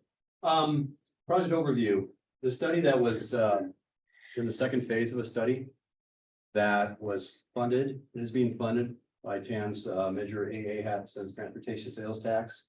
About 3% over the duration of that tax is going to looking at interchanges along 101, but not to serve mainline traffic, really for the approach roadways, for traffic, pedestrians, bikes, and transit.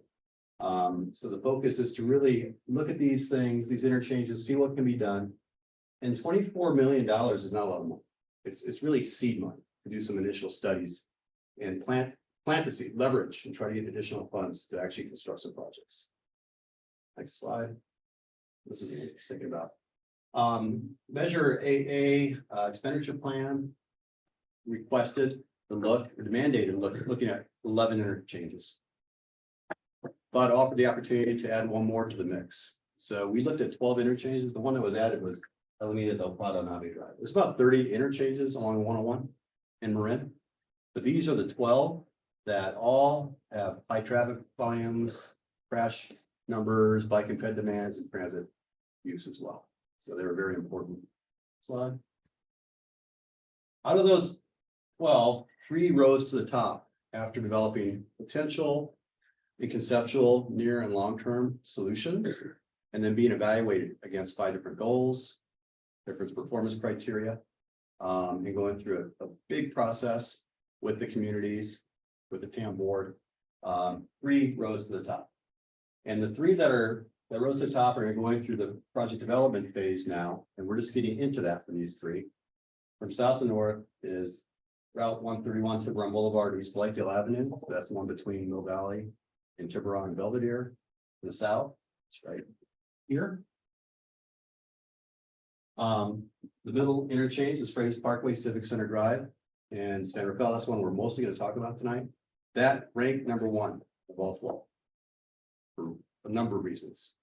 I'll get into that momentarily. And then the third interchange, lo and behold, was that one we added, the Alameda Del Prado Nave Drive up in Nevada. So all 3 scored really high compared to the other 9. Next slide. So this is the project timeline. The first 3 steps were already done: establishing goals, identifying constraints, coming up with ideas, evaluating things. Now we're in progress with the PID, which is a Caltrans term, for really scoping out and costing potential projects.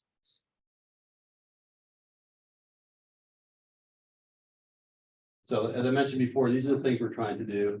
Very multimodal, really not fixing Highway 101 operations, but to and from the interchanges, primarily east and west, but also serving buses, bikes, and pets. Slide. We're working on, don't even worry about all these words. We're working on what's called a purpose and needs statement for the environmental purposes right now. And this is being fleshed out with the project development team and the technical advisory committee.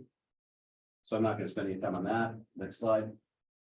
So what I really want to do though is kind of quickly go over these interchanges and really spend the most amount of time at Freitas with this group just to get some feedback. I'll tell you though, from an active transportation standpoint, we're going to be looking at a lot of things. Some things are not even shown on these plans. The plans that you are about to see are conceptual. They were a starting point just to evaluate all these interchanges against each other and to get the ball rolling into this project development phase. But we are going to be looking at all these kind of things for bicyclists, pedestrians, including grade separations, protected intersections, et cetera. Slide. What I'll do is actually, let's skip right to the next one, Nate, because I think it's a larger size. Yeah, this is Tiburon Boulevard, Blythedale, Tiburon Boulevard, Highway 131 right here. Like many interchanges, these were all designed. These were all designed in the 1950s.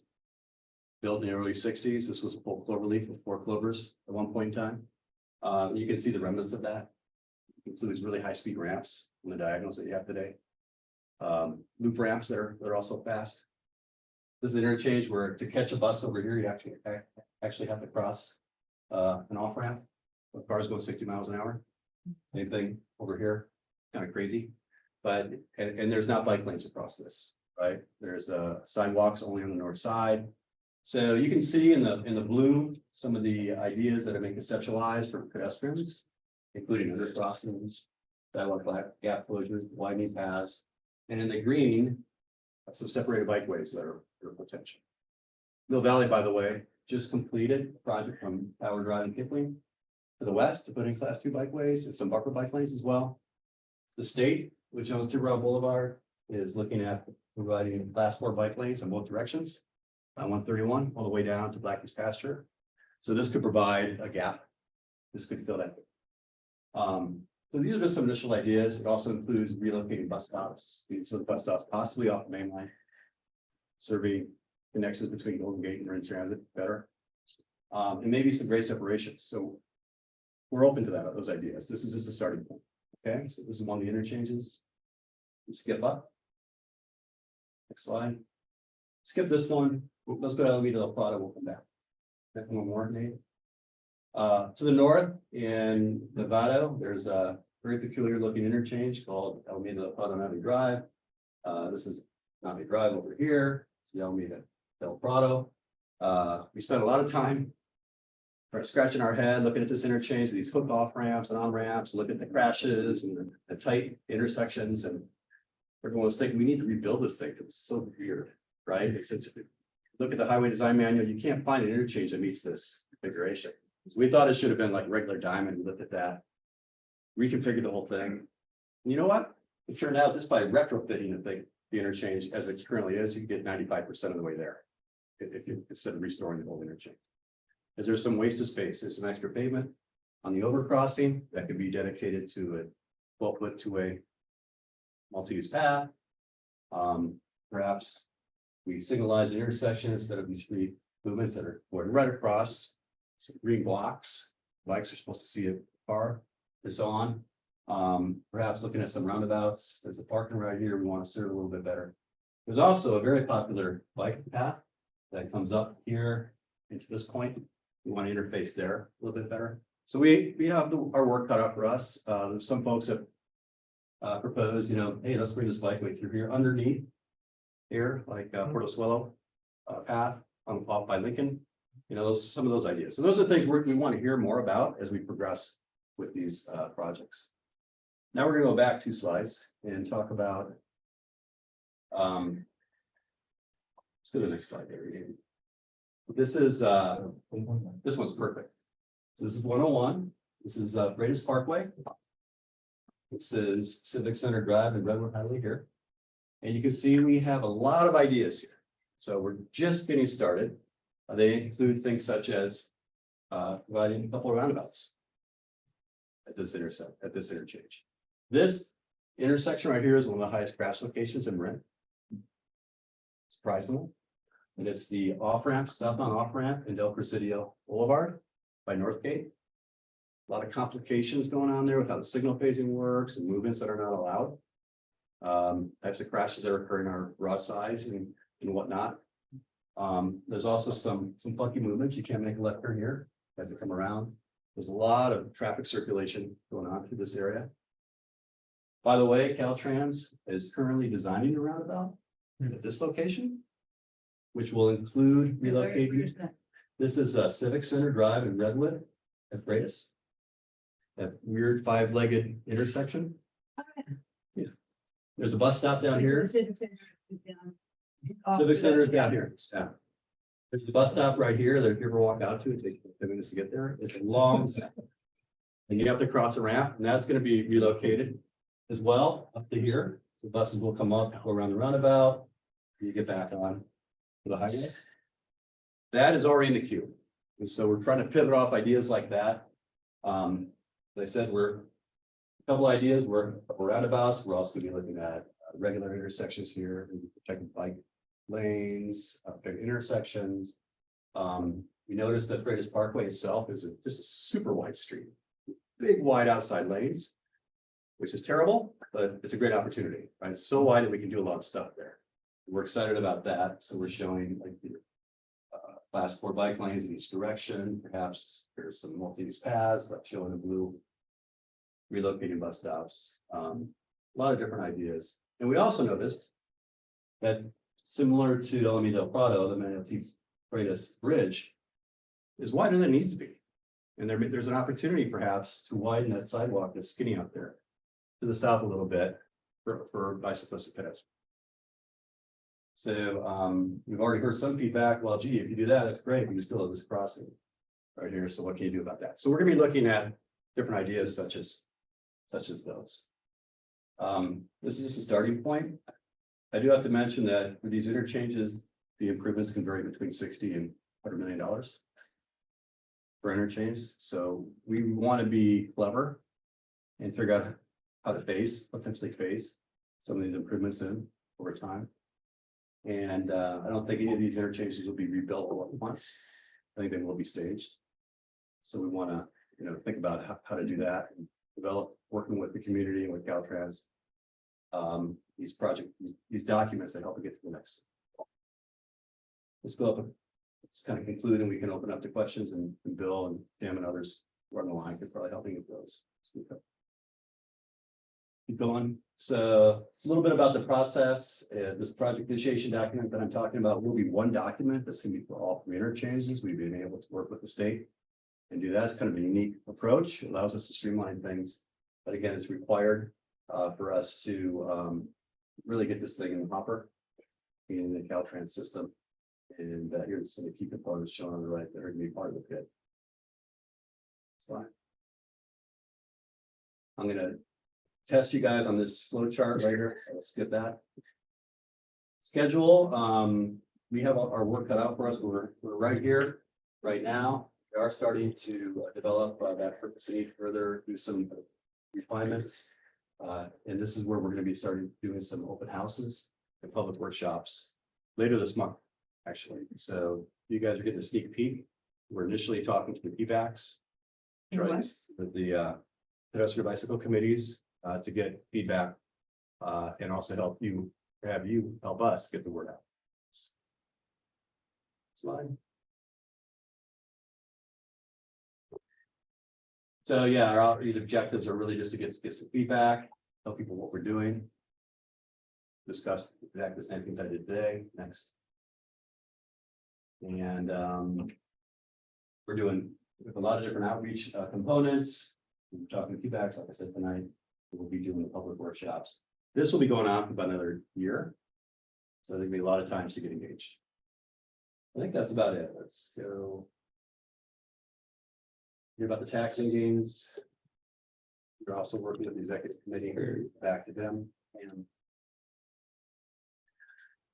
where you guys are. Tonight, we will come back for a second round after we do some outreach. I think that's about it. I think I'll just stop there and open up to any questions. Bill, is there anything you want to add? I want to just add that we have set the meeting date for the Santa Fe open house. It is June 28th, I believe. We will be releasing a lot of information.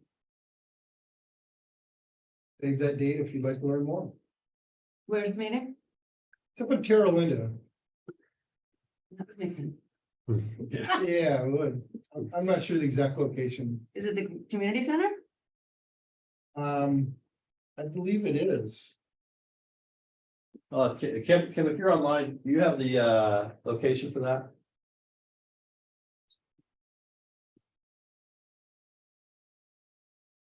There we go. There we go. Yes, it's the community center. Yeah. Thank you. Hey, Jim.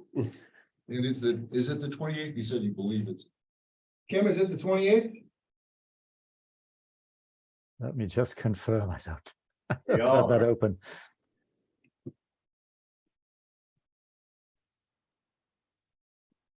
I think you're gonna need bigger. Think we're gonna need a bigger place. I hope you're right. Yeah. Yeah, it's gonna be formatted to have different stations, so there'll be, we'll be able to break it up. We'll be able to mark stuff on the walls. Look at some of the tools, look at some of these plans, comment on them, give us different ideas. Tell us about other issues that we may not know about. And this will, for Severfell, will be focused on the Freitas Parkway interchange, but we'll also have substations between two other interchanges. I'm really excited about the latest interchange because continues to be the highest stress location in the city. I think it's That's crazy. I think That's not worth it. Thank you for the presentation. Is he still checking out about me? And Kim will get back to us when he's done. Okay. I was thinking there is. Do we have any, West, any clarifications before we open the public comment? I just had two quick comments about that Alameda del Prado one. Sure. And the first is you're aware of the first path Yes. right there, but it turns out that connects two really popular mountain bike destinations with Yes. Ponte and then Chicken Shack across the road. So that's a movement that I didn't see in that initial drawings. That's something to take care of. That also, until the rest of the actual north-south smart path greenway is complete, that is sort of the de facto north-south greenway coming off that path and continuing north on Alameda del Prado. That's a very common way to ride north. And there were a couple turning motions with the bike lanes that weren't accounted for, but I'm sure that's just something to consider in the future. I know these were not very advanced, but those are, both for mountain bikers and for commuters going north-south. That is an important little intersection. It'll be easy to get right. So I've been a Marin resident for 25 years or so. We looked at all 12 of these interchanges. I was shocked when we spent time at them, how many bicycles we saw. Yeah, it's popular. And some of the patterns, it's going through these places.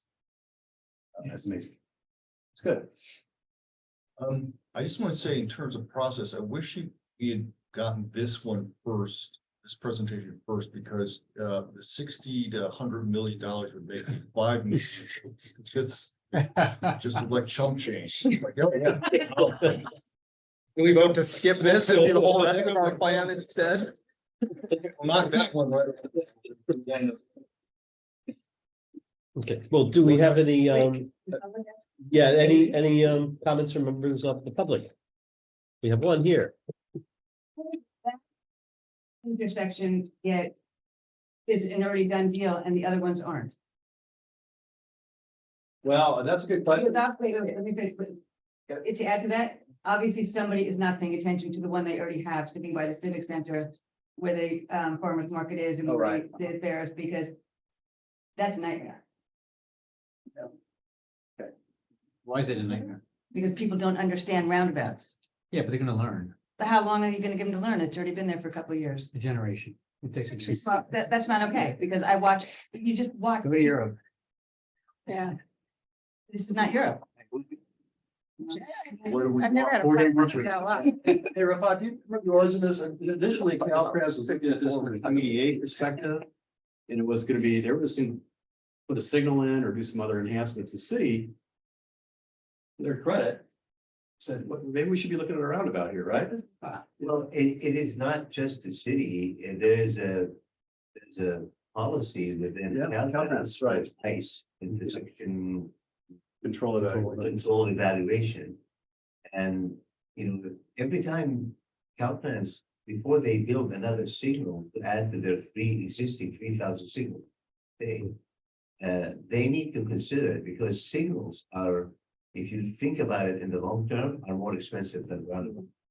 But it's very hard to get through the initial bump in the road to spend millions of dollars versus $300,000, $400,000, $600,000, the escalating cost. I mean, we're looking at a very simple hybrid pedestrian signal with an initial cost of half a million.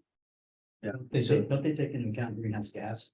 emissions? And now it's greenhouse gas maintenance, rear end crashes, all of that, when you take into consideration, they came to this conclusion that it is cheaper in the long run and it is less abrasive to put roundabouts in communities. And that's why you see them in Santa Barbara and Fresno and everywhere in the state popping up, $10 million projects. Yeah, they're everywhere now. They're usually bigger though. They're not in little intersections, as far as I know. Did you answer how that one got done, like got passed through with that and not the other one? Well, I know that they chose for, I know that that Caltrans came to them and they chose for us as a public. Actually, this project went into what it used to be. I mean, right, it started as ADA funds to locate a bus stop on the I remember that. on-ramp that did not meet ADA. And this is what we ended up with, a roundabout and a path that takes you over the pass into the Northgate area. So it started out as a very small project. They had to go to the CTC twice to inflate the budget.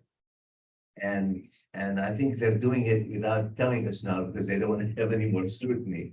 But it's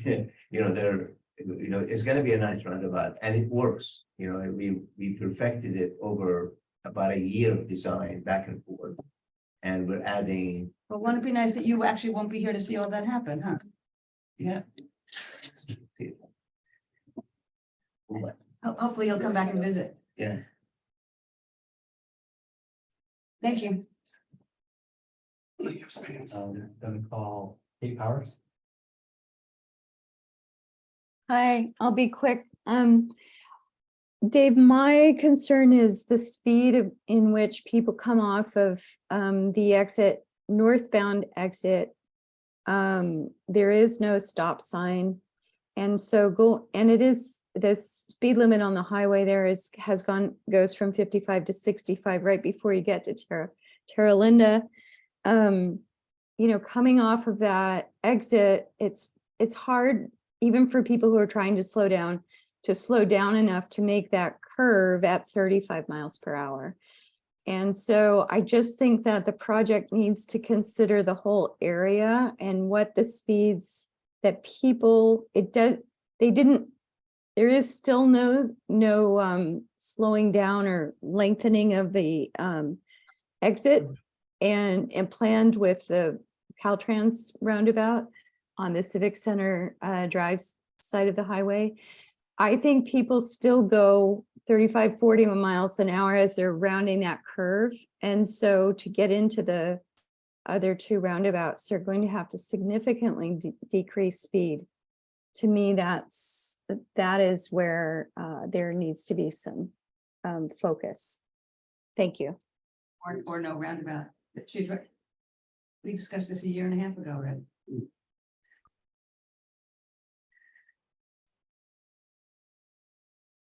Person up, Dave Rhodes. Hi, folks. Thanks, Dave Rhodes from Walk Bike Santa Fe. Generally speaking, we're supportive of roundabouts because I think actually what Kate Powers was bringing up earlier, where folks who are driving need to slow down to make it through them safely.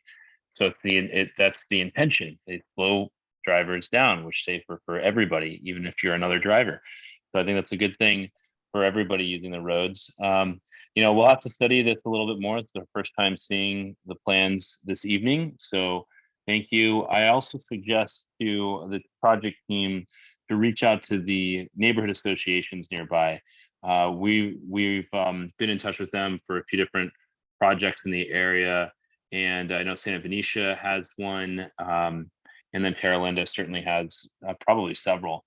So these folks would probably be good folks to reach out to around this. And I think establishing those project goals very, very clearly from the start, even more clearly than you did tonight, can help set the context even better for why it's important or why these proposed solutions meet those project goals, such as you know, getting people through these intersections that are very dangerous today much more safely, for all modes of travel. So I think that's just super important to really establish the context as to, you know, why we're doing this, why it's important, why it's a good use of funds and a good thing for the community.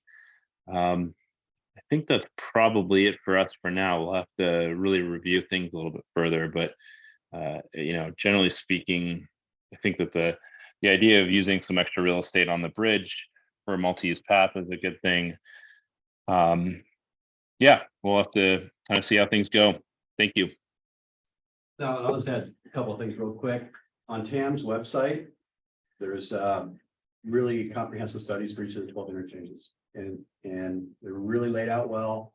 And there's graphics of collisions and gaps of bike and pedestrian networks, traffic volumes, where congestion occurs, where the bus stops are, how many bus riders there are, all the bus routes.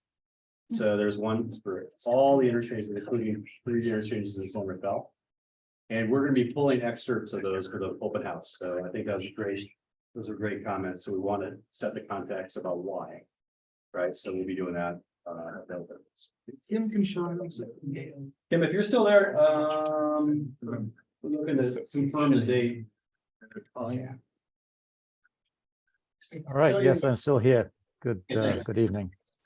Yes, the Terra Linda Community Center meeting, which is focusing on the Manuel Freitas Parkway interchange, is on June 28th. You know what time, Kim? 6 to 8 p.m. Preceding that, there's one on the Tiburon Boulevard, Blythedale interchange. That's June 20th, also 6 to 8 p.m. And that's at the Mill Valley Recreation Center. This information is going to be, I think it is already active on the town website. Tell you what, I'll get the exact membership and I'll send you a notice out. Great.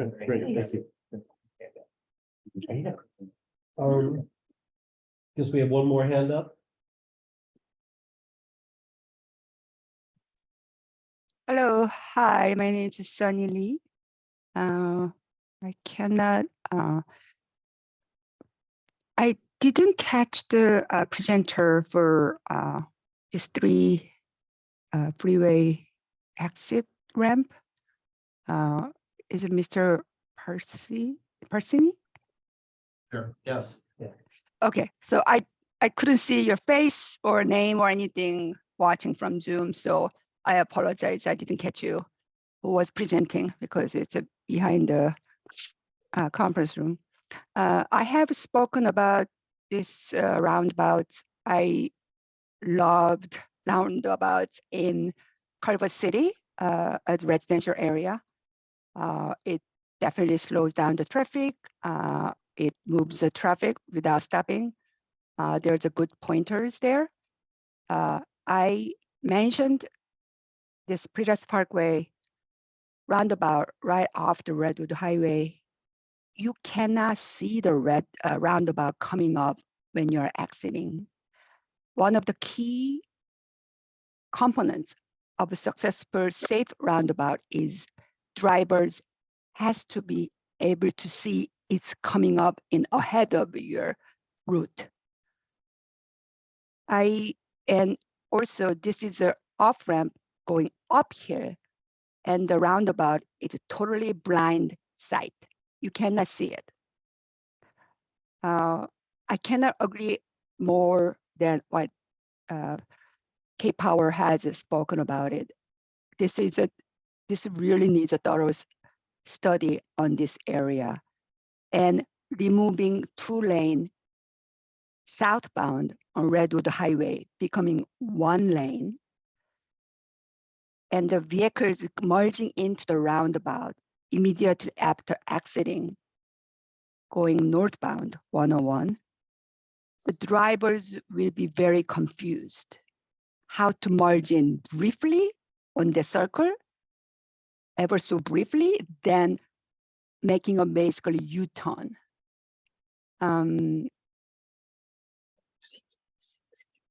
I do not know, or the engineers who's working on this actually drives this here everyday basis.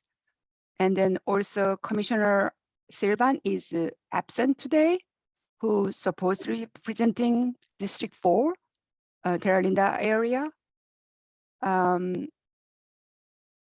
You are, I mean, I'm grateful that you're presenting this to the BPAC and the public, and I'm very, very concerned. This is just single-handedly not able to see a roundabout coming up for the drivers exiting. That alone, it shouldn't be even a question to put it on the engineer's desk. Thank you so much. Yes. Okay, thank you for your comments. So at this point, this is still very early in the process, right? So I guess just want to stress that these are just initial concepts. They're beginning the outreach process. There'll be plenty of opportunity for more input. So thank everyone for their comments so far. There were can you put it back up, please? Just a couple of questions I wanted to raise. Some echoing what a couple of folks already said. I think in looking at these concepts, I mean, I think roundabouts are great. They have a very strong track record of reducing crashes. I'm a little wary of multi-lane roundabouts, particularly as far as pedestrians go. And I think I'm gonna have some issues with that one. That's not part of this project. So, but I'm concerned about people coming off the freeway, coming through, which is not a huge angle, and just how much they're just slowed down by the time they get to this crosswalk. I'm concerned about, I see like this crosswalk. I'm not sure people can expect 2 lanes of traffic to be crossing them. And then, you know, visually impaired people, I know we're gonna have a lot of challenges. So I think I'm just more raising questions than anything else. I think it's great that you could get the wider path across the overpass. And I really like the relocation of the bus stop away from the side of the freeway. I think similar with the speeds in general I'm concerned about, and I'm not sure, I don't know if those bus stops are going to work between the 2 roundabouts, given that the speeds and the volumes, and then if buses have to pull out into a turnout, can they merge back in again, given the volumes there? I don't know. I'm just, so and when now analyzing this, are you going to be looking at the anticipated volumes with the North Gate redevelopment? Yeah, we've already considered 2040 numbers, the Northgate, the PDA and all kinds of stuff out here. And I will say, you know, roundabouts are one idea. We're gonna be looking at signals, looking at grade separations, refuge islands within the roundabouts so you can process 1 lane at a time. But this is the feedback we want to start hearing. Or maybe if they have the roundabouts, maybe have a hawk signal or something that would, when pedestrians are present. So yeah. We're just getting started. Yeah. Anyone else have any comments? Okay, thank you very much. We'll get the word out about the workshop in case people want to attend that, and we look forward to hearing more about this. Next agenda item. Safe Streets and Roads for All grant. Thank you for your patience. Yeah, thank you. My name is Erin Ferguson, and I'm here with my colleague Ed Price from Fair Peters and Associates. And we're helping the city put together and explore an opportunity for more. There's lots of ideas and different ways we can use grant.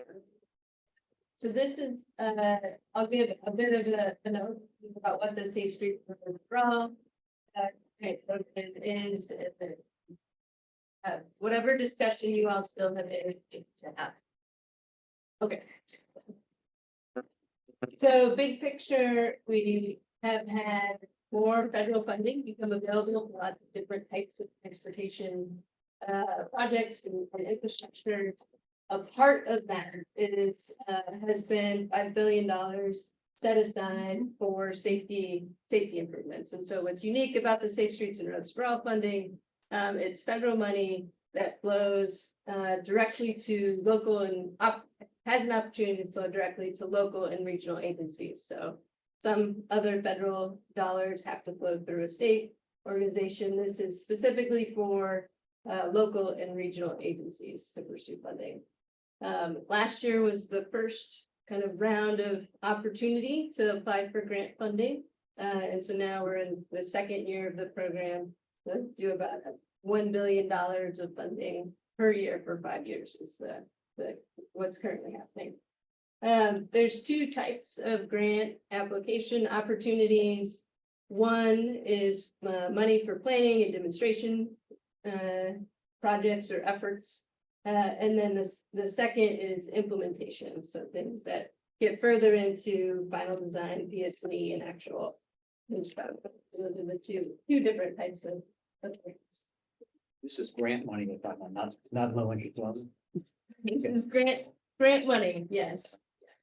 Yeah, you do, it runs on a reimbursement, so you can kind of run some fun and get reimbursed. So as I mentioned, last year was the first year for the program.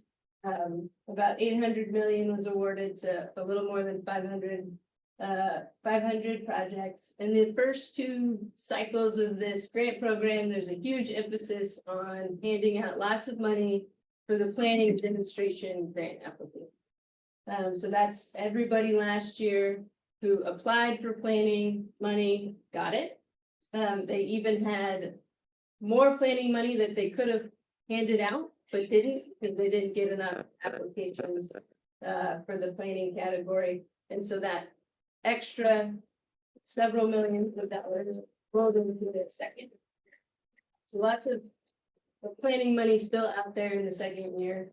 There were some implementation grants that were given out, but it's just much more competitive because it's a currently smaller piece of the pie.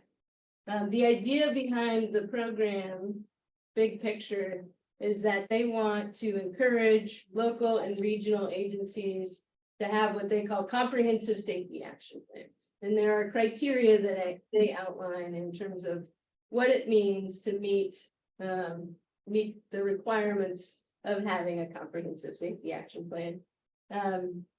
There's a little bit of we have a matrix that you have to work through to figure out exactly how to meet all the criteria.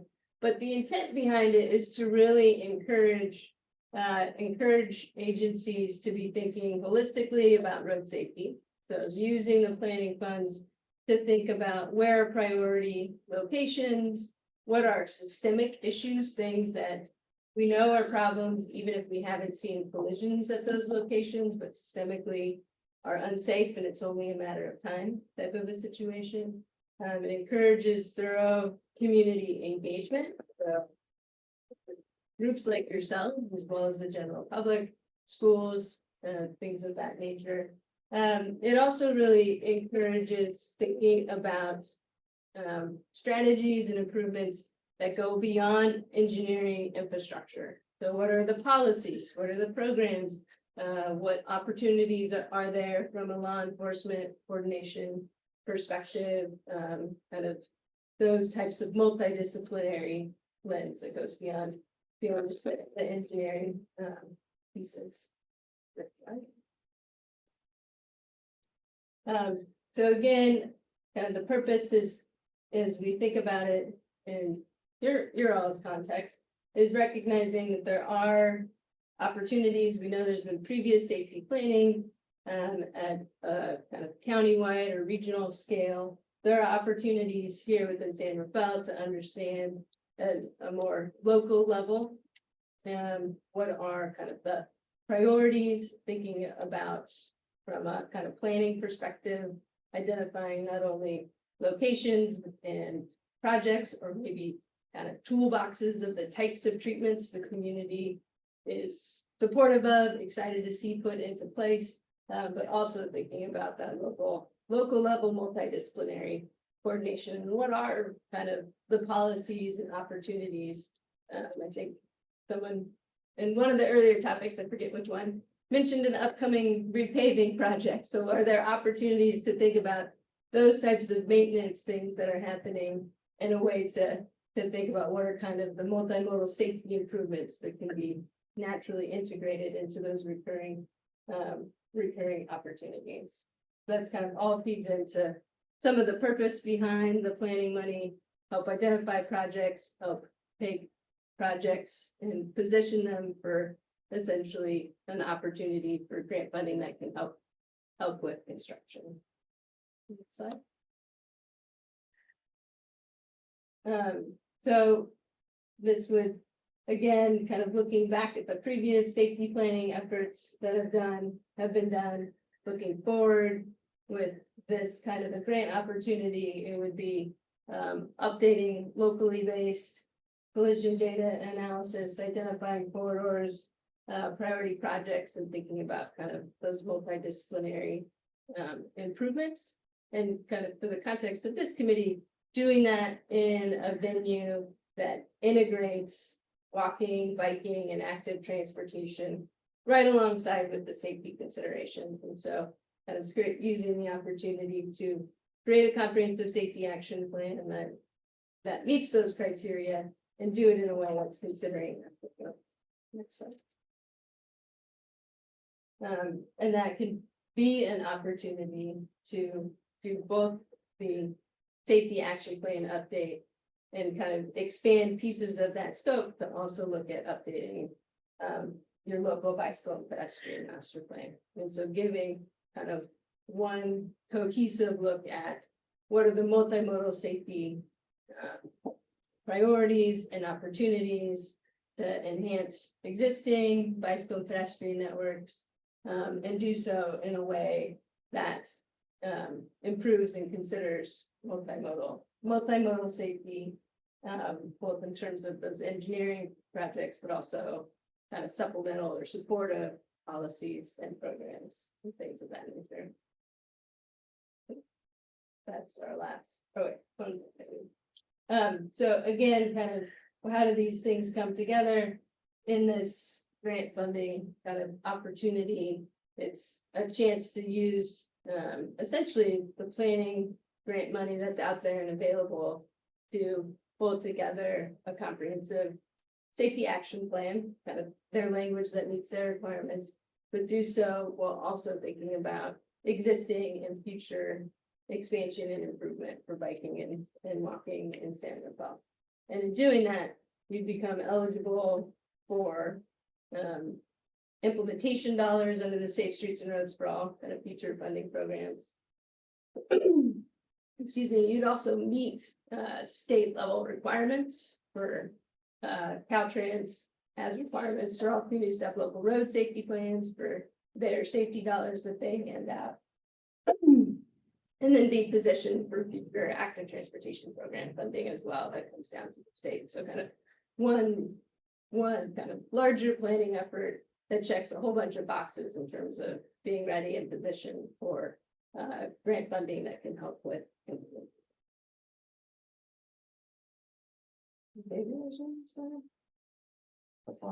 Okay, great. Questions, comments? Actually, I guess I have a question for staff, because, I mean, I guess I was under the impression that TAM was updating the countywide plan, because that's what we've talked about, trying to coordinate with our Vision Zero planning. And so is this a city-only safety plan that is this going to, and is this in lieu of that, or is it somehow rolled into a countywide process? It is the city's safety plan. It's gonna feed off the county and all existing planning documents right now. But the idea behind all this is to develop a tool to comprehensively evaluate multimodal needs. And we're facing this right now. I mean, we're facing this every CIP cycle. In the bicycle pedestrian master plans alone, there are 40 prioritized projects. And that, you know, we haven't even had a chance to conceptualize, to do preliminary process to get all of that. And the question was actually raised during the Fifth Avenue discussion, why this now and not others? The same question popped up with the previous interchange. Why this roundabout now and not not others? So we're trying to put all of the considerations into one tool that will give us a starting point as to what projects to start considering and to focus on in light of what is available in terms of funding. Because we can be, riding the cloud here and say, this is what we want to do, and this is what, let's widen Fifth Avenue for $5 million, put this undercrossing for 10 million and connect it to that facility for 30 million. And the CIP gets overwhelmed very quickly. And you heard the director's presentation last BPAC meeting about the buckets, as to what is the capacity for staff to deliver projects. So putting all of this in context is a very complex formula. I mean, this committee will, if we bring you 4 items to one night, we're going to be overwhelmed. There's not enough time to talk about those projects.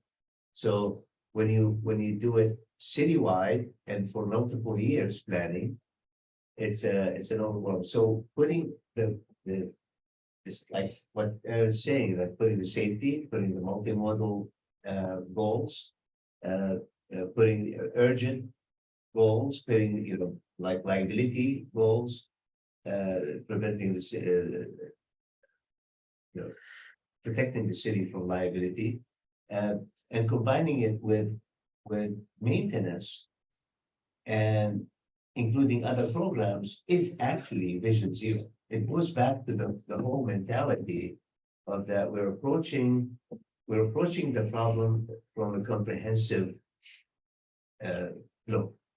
And we're not just, they say here and we go there, and they say here and we go there. So we have a comprehensive tool. So that's what we hope to use this $1 million for. Okay, so would you say that the outcome, the product of this would be basically a comprehensive Vision Zero plan? Is that the intent? Vision Zero will be incorporated. Okay. The update of the bicycle master plan will be incorporated. Well, I guess that's the part that I'm confused about, because since SS4A is a safety program, would other funds be needed to have a complete update of bike ped? I mean, there's certain parts of the bike ped plan that are more about maybe access, or they're not necessarily safety driven.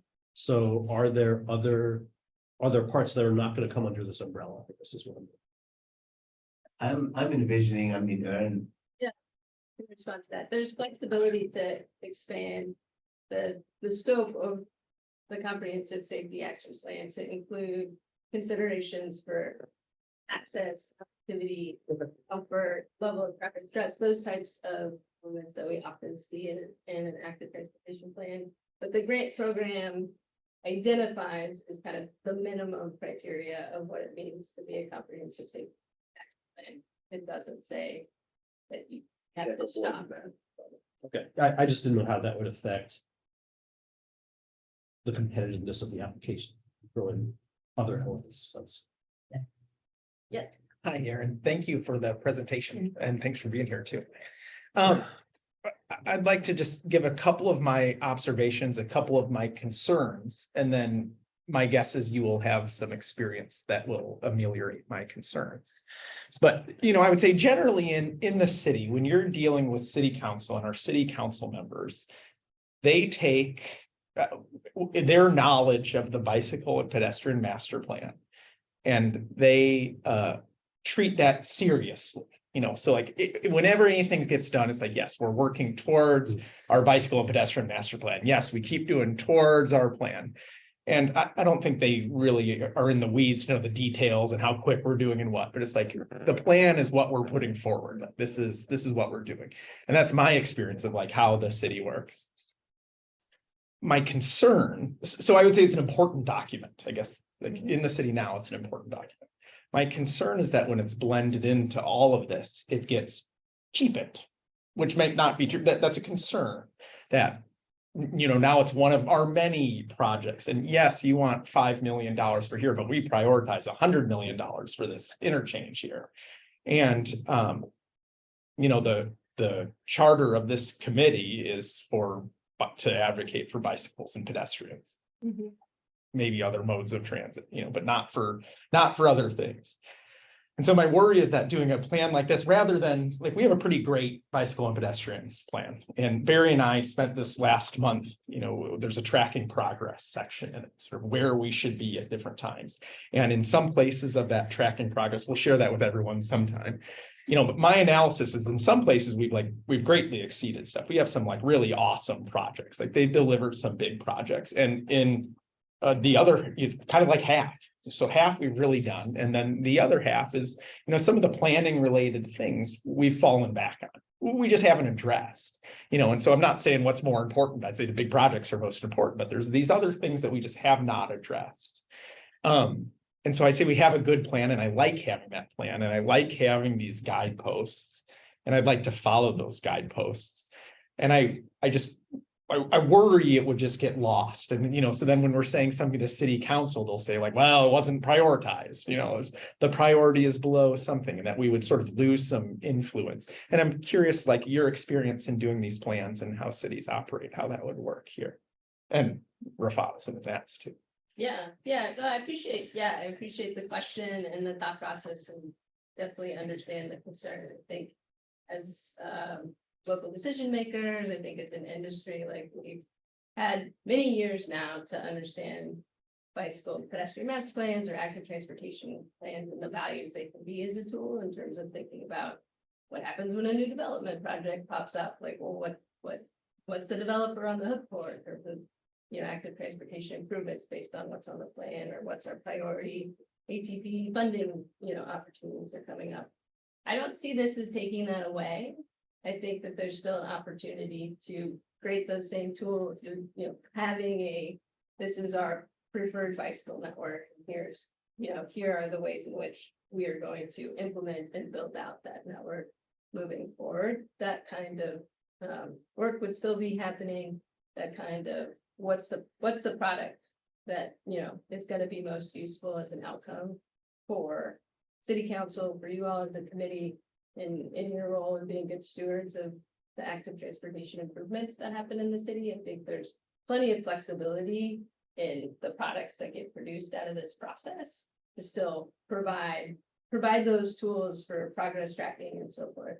I think the amazing opportunity that's added, or the additional value, is to get to incorporate more of the safety lens in combination with active transportation, and kind of ask the questions of less about like what should a preferred network be, or what might those really cool capital improvement projects look like, but more about what are the things that happen more regularly or routinely that are now missed opportunities for enhancing walking and biking and safety. Like, what are those things that are either policy oriented, maintenance oriented, that when we step back and have a chance through a more detailed local planning process like this, we realize, oh, that's incredibly inconvenient. And if we keep doing that, is something that is systemic across the city, then we have an opportunity to change it. So does this present like a playbook for each type of project? Like, we restripe the road, and when we restripe the road, we're just going to put a crosswalk that is this most modern, nice crosswalk. That's the kind of things. And then every project that Nat ever looks at, he knows, okay, when we do this crosswalk, it's going to be X. It creates the opportunity for that, like relooking at, what's kind of the scope of potential improvements that can happen within a repaving project. What are current guidelines about, where and how and when we're marking crosswalks, and where and how and when we do extra treatments for those crosswalks based on number of lanes, speeds, types of users near schools, different than not near schools. With the new California MUTCD changes for speed limit setting, it creates an opportunity to relook at what's the routine process or recurring process, I should say, that the city uses to evaluate the posted speed limit and make recommendations for changes. with those recommendations for changes for speed limits, there's the types of low cost treatments we say do with it, so that when we lower a speed limit, it actually lowers speeds. So those types of recurring or systemic opportunities with this kind of funding, we don't usually get this much funding for planning. And we do usually spend most of the effort on what are the cool projects, which ones should be priority, and some engagement. This says, let's look at what we do all the time and see how we can better integrate walking and biking considerations and safety. And so when we make our current master plan, the committee was heavily involved in that. What is sort of the involvement in the committee in creating the bicycle parts of this? I think the involvement Would be similar. Would be similar, yeah, yeah. And I'm not, I mean, I love the interest and passion with this committee, and one of the things that this grant program encourages and kind of quasi requires local agencies to think about is what is the standing committee that becomes the steward of implementation and like progress tracking and those types of activities, which is already well underway kind of with that active transportation lens, but also, from a safety perspective could be added as well. Thank you. It's a great group for accountability. I think you mentioned last year, all the applications, except all the money was passed back to the applicants, and there was leftover money, did I hear that right? Yeah, they had more money to hand out than they. So using your experience and looking at the crystal ball, you expect more applications then in the next couple of years, because people see there's more free money out there? Is that expected? In some instances, I think for some agencies. Yeah, I think there's, still interest in the planning fund, so I think we could see more applications. I think some agencies are starting to pivot towards applying for implementation. A bit more competitive, basically. Potentially, yeah. Secondly, can you go back to I think it was the math, third slide. No, no. Okay, I don't know my geography that well, but that Midwest big rectangle blue, is that where Buttigieg is from? Indiana. Come on. We did not get our share. I'm assuming the DOT did something.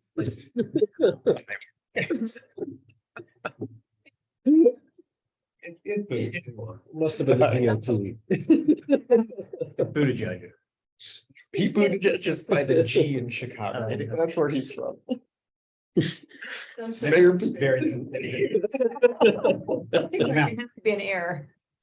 Yeah, how does Iowa get all the funding? State DOT applies, and the whole state went up. You had a great presentation. Thank you. Yes, thank you, very. And That's pretty just exciting. just to add that Aaron and Nina, I know that the 18 periods for this type of applications and for this safety grant is a specialty of the San Francisco office. That's why we hired them to lead this effort. There is, to answer some of the concerns that is, we're not going to lose focus on ped and bike. Actually, we will put them in the spotlight, actually, because this city has a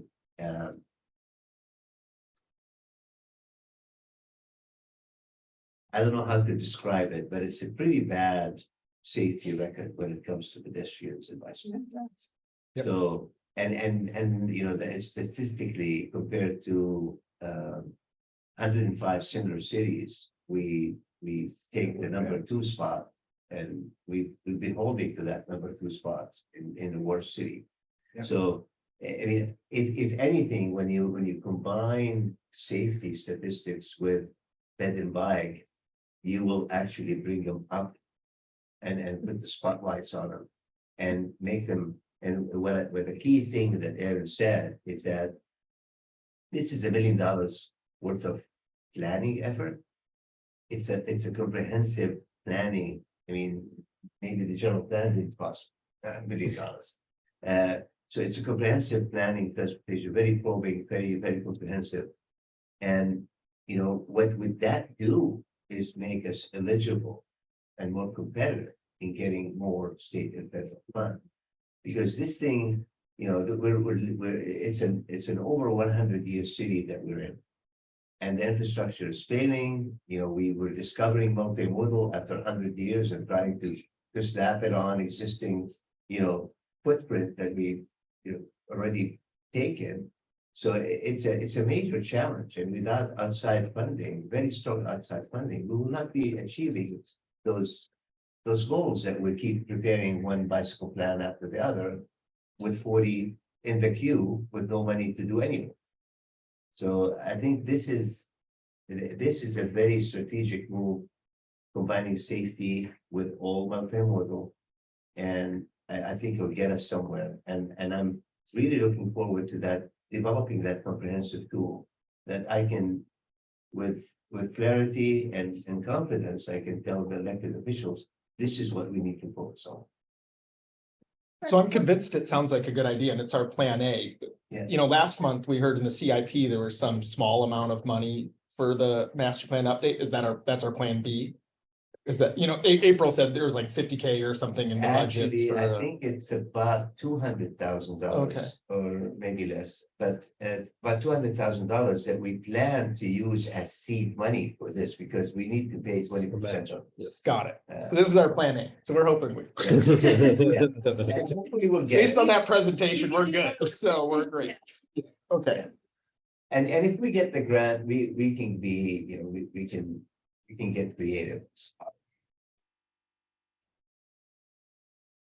Two, what is it because we have more people bicycling and walking the streets versus cities are same size? Is that why we are like the second from the worst? I mean, like other cities are as old as us, so I'm a little confused as to why we do so poorly. You know, that question puzzled me for the last 5 years. And I have the answer to that they've question. helped us get closer to, you know, putting our finger on where the crashes are happening and what is causing them. And a couple of years ago, we got a GIS, Safe Road GIS, that gave us heat maps as to where the crashes are happening. Most of the accidents are happening on 3rd, 4th, and 2nd around the transit center and a little bit to the west. That's where the, you know, when you do the heat map analysis on the GIS, you get, this is the center of activity. But what TAM is preparing is giving us a more comprehensive 5-year look with consideration of COVID numbers and all of that. And that will give us citywide. We noticed that, you know, the canal all of a sudden showed up on that, you know, high crash location map. It didn't show up before. So this is the kind of look that the strategic plan will give us. And that will be blended into this plan as well. So, but most of the crashes, especially related to pedestrians, are in the 3rd, 4th. Transportation zone. corridor. Just to make us feel bad, who's number one? You know, It's it. I didn't look, once I saw that the numbers. Yeah, we're just, it's like, it's per bike mile travel. So it's not because we have. Yeah. Bad, I'm so. Thank you. We're just bad. Yeah, we're just not. Okay. Yeah, not good. So we have another item on the agenda and. Oh, so we have some. Yeah, Kate. Sorry, Barry.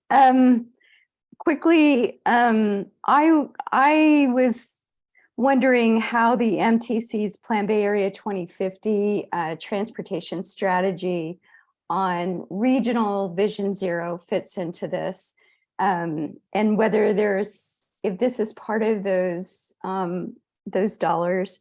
I also wanted to say I was one of the ones that was on the Vision Zero ad hoc committee, and when the city said that they were going to postpone applying for Safe Streets for All grant for specifically their own Vision Zero plan to kind of connect in with the county's collision data analysis. Wait till that was finished.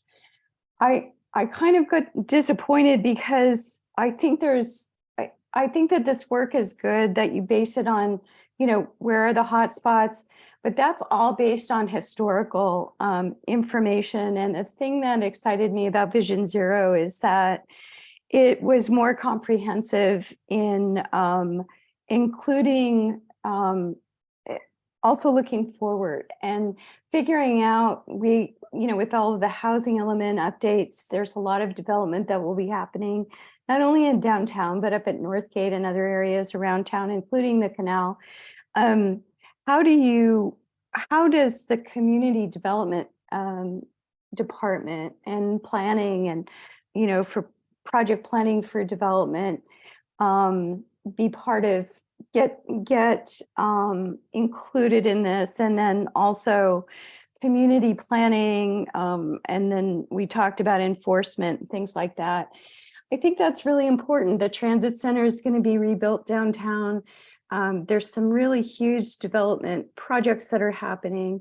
And instead of only focusing on the collision data and the hotspots right now, I think we could be proactive as a city and take advantage of a Vision Zero for the future, and how our community with appropriate bicycle and pedestrian infrastructure in these new projects, and when there's development agreements with those developers, how they can help pay for that, how we can have a more not only a present, but a future forward look with this kind of investment. Thanks. I mean, my takeaway for that presentation is that's exactly what this would do. Right. I mean, it does include a look at the safety data, but also it does take a more systemic approach of looking at how to treat similar locations around the city before the collisions actually happen. So I think it really is touching on a lot of the points you're bringing up. And that'll get fleshed out more when the project gets funded. Just to be clear, Vision Zero will be part of this. Okay. But thank you for raising the Vision Zero banner again. It's good to keep that forefront. So for the next agenda item, we have the parking study update, and I'm going to suggest that we postpone that. Second. Or I mean, I'm also not sure how much this relates to bike and ped issues. If it's kind of more of an informational thing just to make people aware of it, but if there's not a direct tie-in, I don't know if we need a detailed presentation or maybe some kind of informational thing we can pass along, or I think the shared presentation does a good job of saying what they did, which is a cool project. I don't know that we need to discuss it. Anybody talk to Unless people they who want live there and think that they like this or not? Yeah, they did a huge amount of that. That was a giant amount of that for this one. Yeah. Okay, we had some possible future agenda items that were listed last time. I don't know if we want to add anything to that list. Yeah, This point. I want to look at your update. I think that's great. You know, you said you guys have been reviewing the bike, and we should do that. Yeah, yeah, we certainly could do that. I'm also interested on Monday at City Council, they officially gave us our liaison for the BPAC of Council Member Lorenz Galati is now our official BPAC liaison. And so I didn't know from staff what sort of involvement, I think that's new, having these liaisons to each city committee, and what sort of involvement we are going to have with her. That's sort of just a question. That's not really an agenda item unless she's going to come to the meeting or represent something. The reason I think that is what Barry and I worked on would be a good thing to tell our liaison. I don't know if that needs to happen during a meeting or outside the meeting. So I got the impression it was just for this project. I hope you're right then, for what's that? for her to be the liaison. Yeah, she's the liaison for the BPAC. committees generally. They just assign. You don't do that. I've done for about packaging. That just happened on Monday, but. No, but when it was. Well, so maybe the next step would be to take the kind of progress report, have the committee review at the next meeting, and then. Oh, yeah, I think this is, yeah, You know, this is any comments, and then bring it to the liaison. The ADA committee has a rep, someone has a rep, so they still be. Fews are assigned. Okay, so let's have that as we'll have that as an agenda item, then we can take comments from the group, bring that to our liaison and. Or we can invite her to attend the next And meeting. decide what the next steps might be. Yeah. It could be a subcommittee that will have a private meeting with her and introduce her to the bicycle master plan, introduce her to the new concept of planning, introduce her to what the committee's activity and future items.